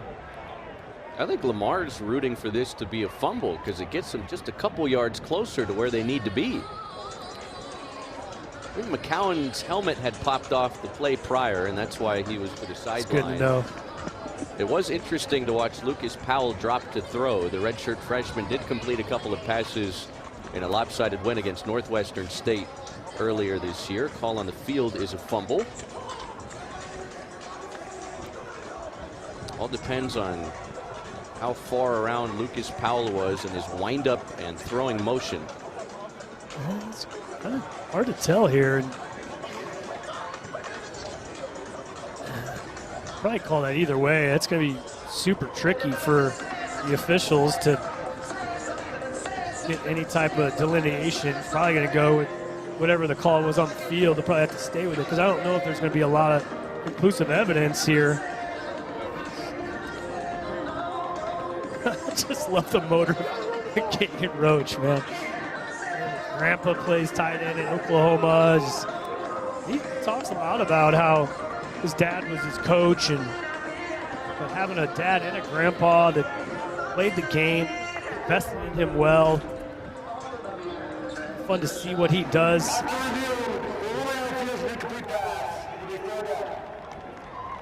So that'll back up Lamar, and it's an incomplete pass for Lucas Powell, not a fumble. Still 3rd and long, no matter which way you slice it here for the Cardinals. It really felt like they were back in the game after the 77-yard touchdown strike late in the 3rd to Isaiah Jones. But Abilene Christian scoring an early 4th quarter touchdown. It really feels like the Wildcats have taken control of this game again. They really have. And I go back to that 4th and yard and a half. Graham Harrell puts the ball in Stone Earl's hand to make a huge play. The play of the game. Cowan out of the pocket. He'll tuck it and gets across the 30-yard line for the 31. Kagan Roach ran him down. 10 yards on the carry. The clock a factor here. Do you consider keeping the offense on the field? I think so. I think you know, again, this is fighting for your life here in the postseason, and you got to be able to go for it. You're down 17, 12 minutes left. This is a crucial down. Lamar 0 for 2 on 4th down today. They need the 35 to keep the possession rolling. They send the heat right here, Chris. Yeah. And Keith Patterson would certainly like to. And markers down before the snap. And it could change the decision here. Cortez Winslow, the sophomore left tackle, who was named 2nd team All-Southland earlier this week. Well, you just made a challenge even more challenging right here, Chris. 5 yards to be able to pick up the 1st down. This is, again, the good news is you got the wind behind your back. If I'm Abilene Christian defensively, I'm probably still going to be aggressive right here. It's that conversation between Coach Holt and KP. They're bringing the house. It's tipped. Almost caught off the deflection. Wouldn't have mattered anyway. Dorian Plumlee got a hand on it for ACU's defense. And Lamar turns it over on downs at their own 26. Abilene Christian in the driver's seat here in round 1. They'll get the ball back with a 17-point lead after the defense turns away Lamar on 4th down for a 3rd time today.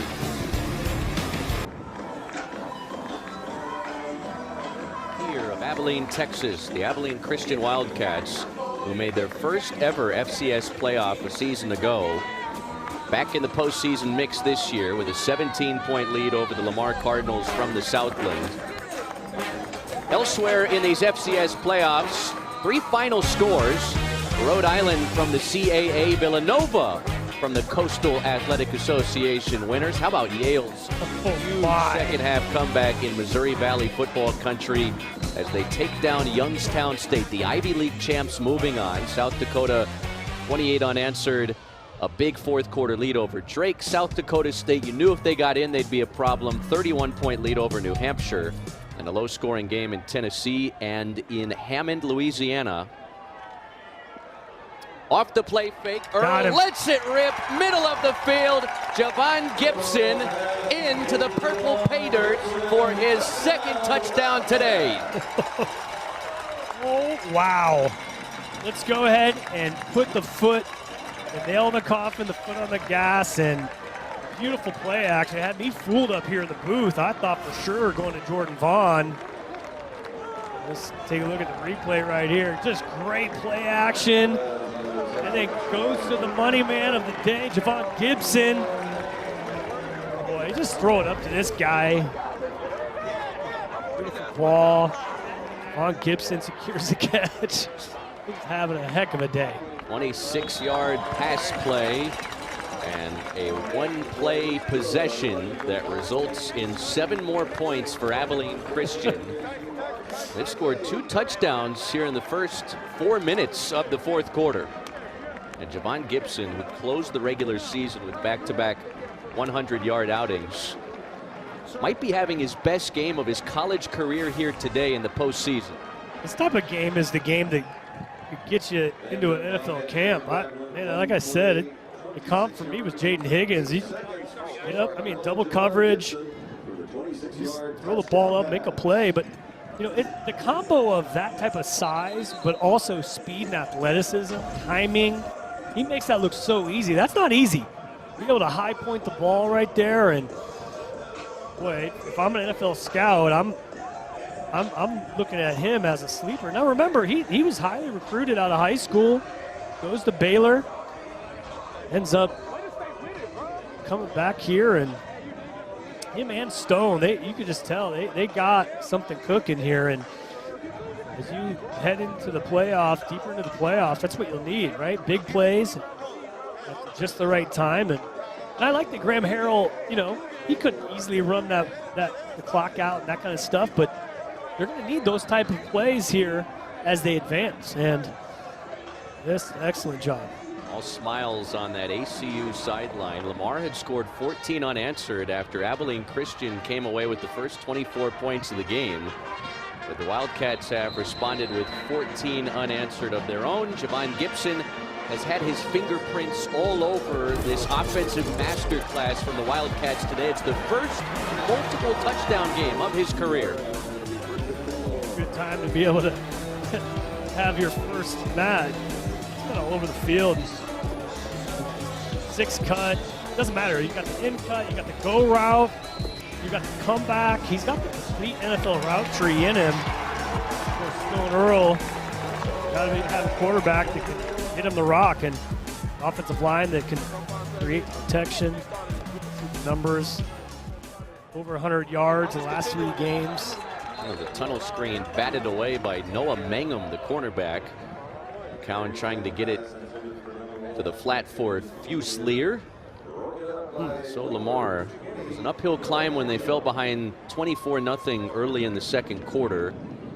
Showed some signs of life, cut the deficit down to 10, but boy, when you dig yourself that big of a hole on the road against a team like Abilene Christian, who closed with 4 straight wins after a 4-4 start, this is a really dangerous team. A lot of senior leadership, a lot of athleticism, and oh boy. Oh, able to find Fusilier for a moment.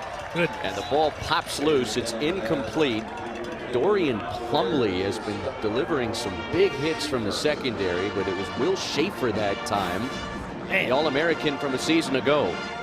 There's a battle of the ones right here. You see him take his drop, breaks on the ball, and just punishes Fusilier there. And oh boy, that's a nightmare for a receiver running any type of in-breaking route, and a linebacker that sniffs it out. That's a headache waiting to happen. It's 3rd down for Lamar. 4 of 11 on 3rd down today. McCown, middle of the field. It's Isaiah Jones who had the 77-yard touchdown catch in the 3rd and slow to get up after a catch and run of 8 yards.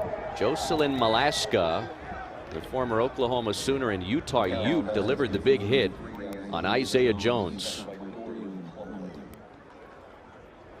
Quite tell what happened there. Like a pretty clean tackle. Maybe it's a wrist, maybe a wrist, a forearm, perhaps. What can Aiden McCown take away from this game, even if Lamar can't come on back? Yeah, it's a good question. I mean, I think, like I said, a lot of times you want to be able to push a button and just see a young quarterback, even if he's come in a football family like that. I think you want to push a button and have him mature. Most often, it's through all kinds of chaos and fire. We'll check on the status of Isaiah Jones on the other side.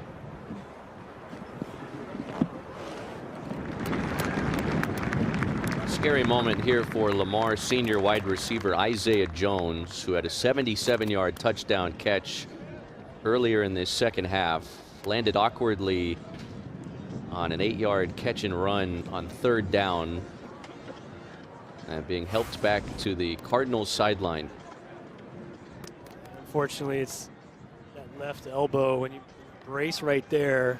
Yeah, that's tough. It goes the wrong way, and it's like a dislocated elbow, and praying for that young man to get healthy quick. And that's such a fantastic game too. That chunk play, getting him back into the ball game on the go route. Just hate to see that. It's part of the game that you hate to see. Hopefully, speedy recovery for him.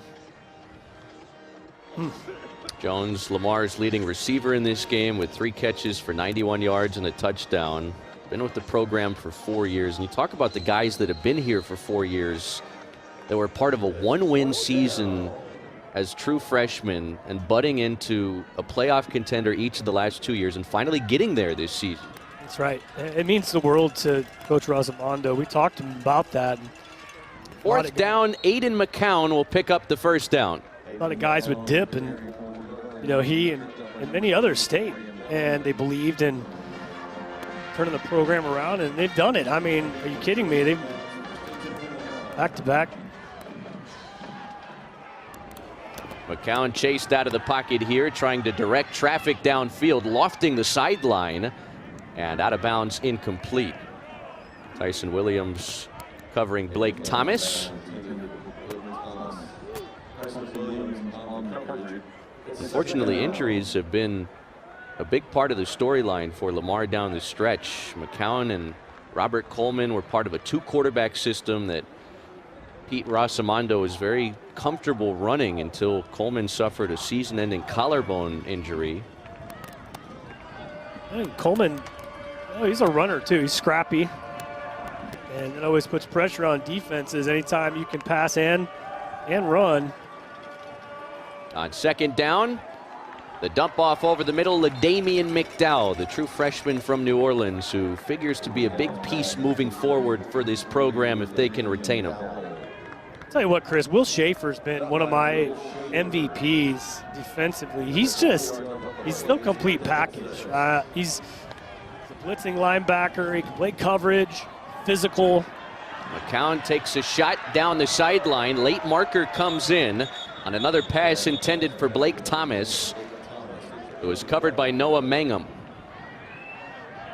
He's going to get the defensive PI there, and he was asking for it. You can quite tell. There's always like a lot of hand checking. I always used to hate the handsy DBs as I transitioned to receiver, the guys that were always physical. And it's funny because a lot of times you can get away with it. What hurts you is if you don't turn your head around as a DB, and I think that's what they called there. Just the 2nd penalty today against Abilene Christian. He got his head around, actually. I don't know. Not so sure about that. It's pretty decent coverage, actually. This looked like Mangum's left hand, though, was holding on to the bottom part of the jersey of Blake Thomas. Yeah, they like to do that little left hand wrap right there, and I think sometimes if you get the hand extended, that arm extended, a lot of times they'll call it. So the penalty keeps the drive alive for Lamar. And the new set of downs at the 25. McCown with nothing available downfield. Drifting out of the pocket. Takes it down to the 10 and gives himself up right there. Well, spotted at the 11, but it's a 1st down run for Aiden McCown as Lamar gets back into the red zone on a 13-yard carry. A heck of a job. I mean, back against the wall, down 24 and still making plays. Well, McDowell with a marker down is dropped for a 2-yard loss. You talked about it too. For Aiden McCown, I mean, that play right there is an example, right? You get be a defensive little mask right there. It's on Cortland Rusaw, the 5th-year senior nose tackle, transfer from North Texas. Yep. Squirts through right there. Looks like you just kind of got a piece of the mask right there. The 5-yard variety. But, going back to Aiden McCown, I mean, I think if I summarized his game, it's no quit, Chris, right? You don't see any quit in this kid. He backs against the wall the entire game, but keeps on making plays, bounces back. Off the play fake on 1st and goal. It's incomplete. Trying to get it to Blake Thomas, who came in motion pre-snap. 9:07 to play, and Abilene Christian trying to hold off Lamar here down the stretch. You know who I've also enjoyed watching is Fanua. He's been a nice surprise for me. So he's made quite a few plays, and right there he definitely hurried Aiden McCown. Wasn't able to check it down backside, but just their linebacking crew in general, Abilene Christian, they're stocked there at linebacker. Abilene Christian takes timeout as they're ready for their defense for 2nd and goal just outside the 5-yard line. Winner of this game will head to the eastern part of the Lone Star State, Nacogdoches, right up against the Louisiana state border. Stephen F. Austin, the Lumberjacks, they were terrific down the stretch. Abilene Christian did beat them here in Abilene early in the season, but the Lumberjacks, an unbeaten run through a tough Southland Conference that put 3 teams into the postseason this year. And we'll take you back to earlier in the college football season. This was way back in week number 2. Seems like the eternity ago. You see it right there. Look at that. A thing of beauty right there. 14-0. Just a little comeback. And that's, look at this key play right there. Roach pounces on it. Johnny on the spot.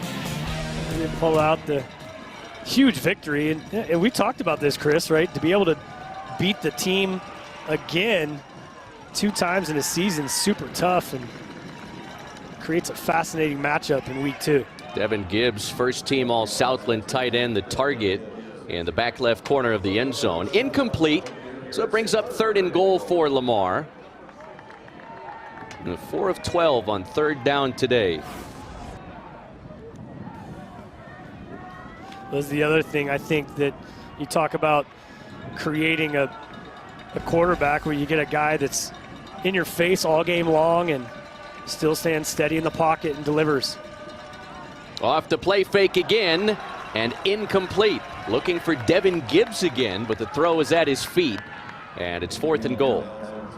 Yeah, he'll want that one back. And Devin Gibbs, again, we talked about this stud tight end, all-conference guy, 6'6", 251, and been with the program since 2020.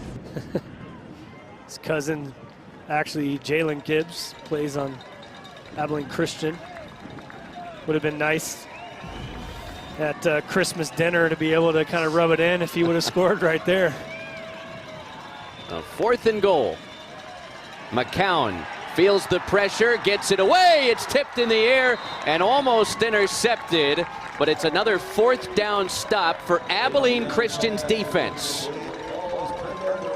Rashawn Miles, the Buck Buchanan Award finalist, who Keith Patterson says practices like he's trying out for the team. And he brought the juice there on 4th down for the ACU defense. Yeah, they talked a lot about R.J. Miles, how much they love him and what a story he's been. And you just say, they actually said, you know, it's like there was a switch that was flipped, and he was humble and coachable, and had a great time actually visiting with the linebackers coach Connor Dubin before the game, and he just couldn't say enough about his linebacking core. And of course, Rashawn Miles, his dad played here, and just a complete switch. And you know, the way he described it is he's like a T-ball kid that would play. Jordan Vaughn found a crease, and it's an explosive run that'll take him out across the 40. Andre Huff finally brought him down, but not after 36 more on the ground for Jordan Vaughn, the 5th-year senior. Only had 2 carries last week, but he's led Abilene Christian in carries today here in round 1. It's a great lead block right there, and then it's, okay, yeah, I'm big, but I can run as well. Off to the races. And Vaughn in his 3rd season at Abilene Christian after 2 years at Wyoming out of high school. Ran for over 100 yards in a game at Southern Utah earlier this year. Another crease, this time over left tackle. And quickly into plus territory for Jordan Vaughn, who's up over 80 yards on the day with 12 more on 1st down. Big George French, 2nd. Caden Carr, Coulter Lynch, of course the Roten twins. And we talk all about the quarterback. We all talk about Javon Gibson, which we should, right? And, of course, Jordan Vaughn. But if you know an offensive line, especially a veteran offensive line that is on the same page, the numbers right there, not a bad yards per carry average. They'll feed Vaughn again, this time straight ahead, and takes it down to the 40. Mar Evans on the stop. 7 more yards for Jordan Vaughn, who's now closing in on 100 yards for the day. Would be his second 100-yard game of the season if he can get there. The back out of Manville, Texas. Looks like Josiah Fogel as well, 76 in that left guard. And one thing that's cool we talked about too, a lot of these kids, you know, a lot of these Texas kids will go play somewhere else and many times transfer back home. And the phrase a lot of times Abilene Christian uses is bring them back home. And you've seen a lot of these young players that come back and, you know, maybe got some other experience elsewhere, but to be able to come home, now their parents can come to the game. And as they make a playoff push here, it's going to be interesting to see if they can stay healthy. And Keith Patterson feels like his team is capable of beating anyone still alive in this FCS playoff field. He felt like his team learned a lot from last year's playoff experience. The win here over Northern Arizona, the competitive loss against the eventual national champ North Dakota State. He feels like the returners from last year's team are not just happy to be here this time around. They feel like they've got a real chance to make a run. Yeah, and this game was a good example too. If they can start early, I think, Chris, is going to be a big thing for them, as opposed to, you know, going down a touchdown or two and then having to fight all the way back. I think this game was a good example of what could happen. If they start early, keep on putting the pedal to the metal offensively. Graham Harrell was very aggressive today. And if they can repeat this type of performance, eliminate some of the small little mistakes. Of course, Stone Earls had a marvelous day, had that one little blemish on the comeback route that he threw late. Other than that, he's looked tremendous. Peyton Christian, that last tackle for loss for Lamar, second team all Southland this season. Second and long, back into the hands of Rovon Banks, who slithers down to the 27. Yard shy of the line to gain. It'll set up Abilene Christian with 3rd and short. You start to think about that matchup here inside of 5 minutes left to play in a lopsided game. Abilene Christian and Stephen F. Austin, little did they know when they linked up back in week 2 that they'd be meeting in round 2 of these FCS playoffs. That was a great call there, Chris. And, you know, it's going to be interesting to see, you know, as far as when you walk into a week 2 playoff, okay, how much has changed since week 2 of the regular season when it comes to scheme? Example, defensively, right? Abilene Christian on their bye week moved from a 3-3-5 to that 4-3, changed things up. That's the change. And some personnel maybe has changed a bit. And you look at the health, overall health of each team, that'll play into it as well as they game plan. New set of downs. It's Jordan Vaughn to the 20-yard line and closing in on 100 yards today in round 1. It's been a nice balanced attack from Abilene Christian. They were slinging it around early. Stone Earl over 300 yards passing, but Abilene Christian now closing in on 150 rushing yards for the game. That's another key, I think, Chris, as they continue to go through the playoffs is, can you stay creative, stay balanced? I know that's Graham Harrell's heart, is to be able to keep defenses on their toes, not be one-dimensional.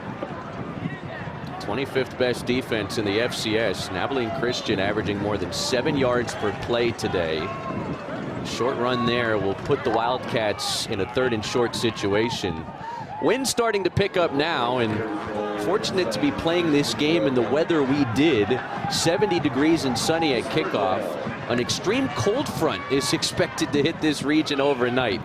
Earl will keep it and plunges forward. About a yard shy of that first down, so 4th and short upcoming for Abilene Christian.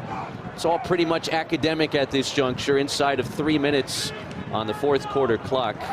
Abilene Christian, kind of from the opening possession, they had that statement drive, scored pretty quickly, pretty easily to begin the game. Give credit to Lamar. They closed the gap to 10 in the third, but this ACU offense has been a little too much for this Cardinals team that limped into the postseason. You know, again, we talk about it. You got a veteran quarterback, veteran offensive line, a lot of talent, and then you throw Javon Gibson, as of late, 3 in a row, 100-yard receiving games, and you got yourself a pretty formidable foe here as you get into the playoffs. Well, Lamar's defense stops Jordan Vaughn on 4th and short, and it takes us to the 2-minute timeout. Abilene Christian on its way to the second round of the FCS playoffs.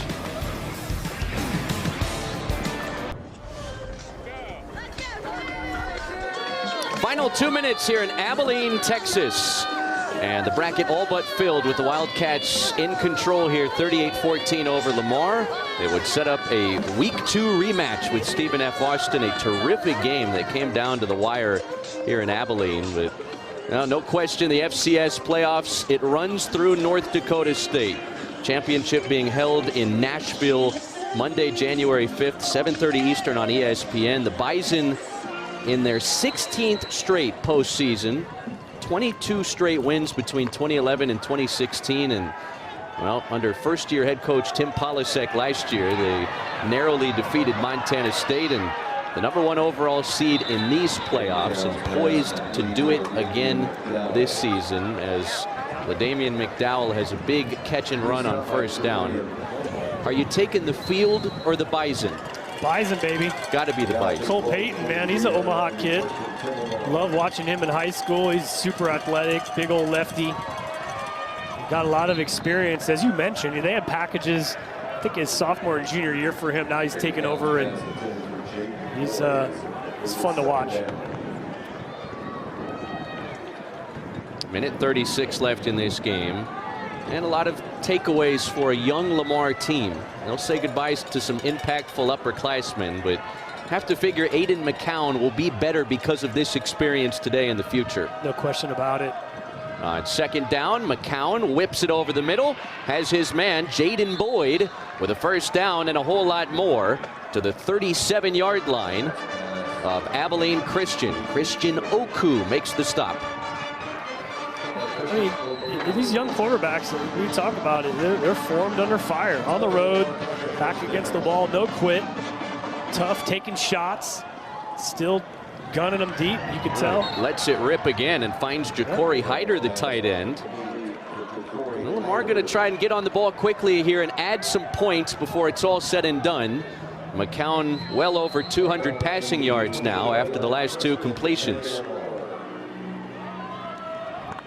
Going to finish strong, even in defeat. Nothing available downfield, and McCown will submarine to the 20-yard line, and Lamar will burn a timeout. 62 seconds left. You have to admire Pete Rossamondo's team playing hard until the final whistles. Absolutely, and I would expect nothing less. You know, a great visit with Pete this week, and you can just tell he's a blue-collar guy, hard worker, leads his team well, very disciplined team, and really both programs super blessed to have both these head coaches as high character guys, and you're going to see this team again as they continue to grow and back-to-back winning seasons. Nothing to hang their heads about, and you know, they run into Abilene Christian team right here. These guys are a formidable bunch and got down early, but they haven't had any type of letdown, any type of give up, and it's a testament to great coaching. You can't help but feel like the best is still to come for Lamar under Pete Rossamondo. 3 straight winning seasons for this program, and finally into the playoffs this year. A building block for sure. A shot to the end zone, incomplete. Blake Thomas the target, and it stops the clock here inside of a minute with 56 seconds left to play. It's an example of Blake Thomas, just the freshman, So, you know, a guy that was banged up this year, they just got him back. So, you know, now you get a healthy Blake Thomas back. Like you said, off season for Aiden McCown as well to continue to grow and mature and get an offensive line. You're always going to have a solid offensive line with Coach Rosamondo at the helm, that's for sure. This is 3rd down. McCown over the middle and down to the 10-yard line. It's a 1st down. Jaden Boyd with his 2nd grab on the possession. And Lamar gets closer to adding some points before the conclusion of this game. On 1st and goal, McCown keeps it, doesn't have much, dives to the 8-yard line, and Lamar will stop the clock again with its final timeout.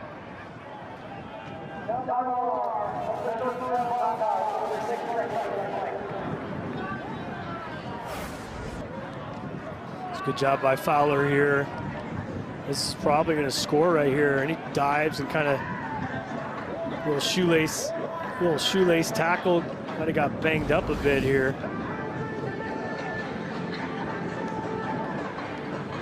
Look at Roach. Playing for Poppy, and that journey will continue at least one more week here for Abilene Christian. An inspired group. I was just thinking, if I'm back for my 7th year of college football, this is the kind of season that I would want to come back to, right? You got a lot of talent, a lot of veterans here, and to be able to have this type of success this year and stay healthy too, because that's part of it, Chris. You just never know in football, especially at the defensive end position. There's a lot of physicalities involved, but if I'm him, I'm like, this is my type of season right here. 2nd and goal, over the middle, touchdown. Jaden Gerard hauls it in, and Lamar finds pay dirt one final time in 2025 on Aiden McCown, 2nd touchdown toss of the day. Yep, another Jaden. You got the two junior Jadens making plays. Again, these are 2 guys hopefully coming back. They've got a lot to build on here. The Lamar Cardinal program, even though they're going down in defeat today, they got a bright future. 1 for 2. They'll give it to, nope, McCown keeps it. Major Bowden playing in his 41st career game at Lamar. Thought maybe he'd have an opportunity before it was all said and done. And the 2-point try fails. 38-20 the count here with 34 seconds left in the 4th quarter. One of the great seasons in Lamar football history at this level. They joined the FCS back in 2010. Made the postseason for the first time in 2017, and while they'll leave disappointed today, there's certainly a lot for Pete Rosamondo and his staff to build on for the future, and there's a lot of impactful underclassmen, starting with Aiden McCown, that they can build around this offseason and try and get a little deeper next year in these playoffs. Completely agree. I mean, anytime you go from 1-10, Chris, like to you're in the playoffs, making plays, and you know, we asked him, like, what was the difference? And he said, you know, we came in, we changed everything. You know, the strength and conditioning program, how the players are fed, how we travel, how we practice. He said, you know, we practice hard. We're not out there for a long time, but we get after it. And we value these players. We love them, but we coach them hard, but we love them hard. And for me, if I'm part of a program returning from the doldrums, that's the type of head coach that I want. Well, Ben Woodard has it teed up at the 35. The hands team is out there for Abilene Christian. Why not see if you can try and reel off 18 points in 34 seconds? I've seen crazier things in my time. You know, I don't know if I have. I'll be honest. This would be a first. Maybe not on the football field. Let me clarify that. Oh, all kinds of tomfoolery there.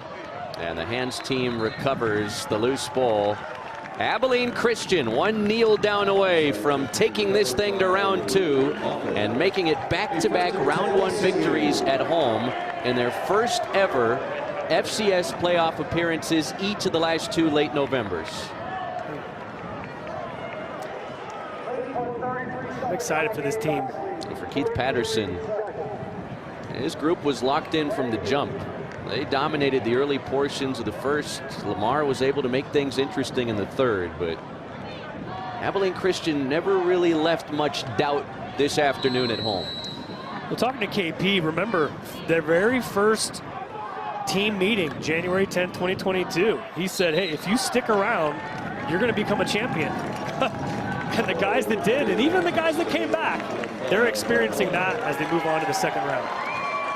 Stone Earl, 308 yards, accounted for 4 touchdowns.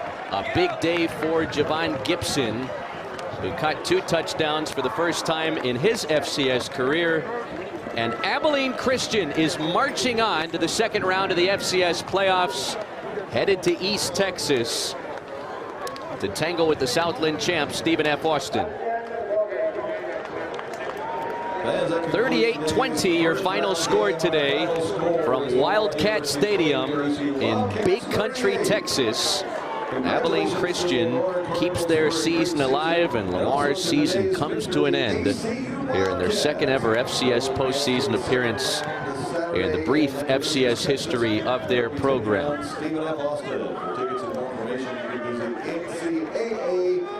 455 yards in total offense racked up by Abilene Christian. They never trailed and held a 2-score lead for a good chunk of this football game today. Well, Javon Gibson has just been unstoppable down the stretch of the season. 3 straight 100-plus yard receiving games. And for the first time in his college career, multiple touchdown grabs, including a highlight reel touchdown catch in the first half that you just might see on the SportsCenter Top 10 later tonight. That was my favorite play of the game, man. As a receiver, stacked him, one-handed catch, the right to the left. And then you got the comeback route. And then the in cut, that 6 cut right there. He's like, I don't care. Give me whatever route you want in the NFL route tree. About the skinny post on the play action. Give me all of them. All right, Javon Gibson's mic'd up. Hey, congratulations. What's gotten into you these last 3 weeks? 3 straight 100-plus yard games, and you caught everything in your direction today.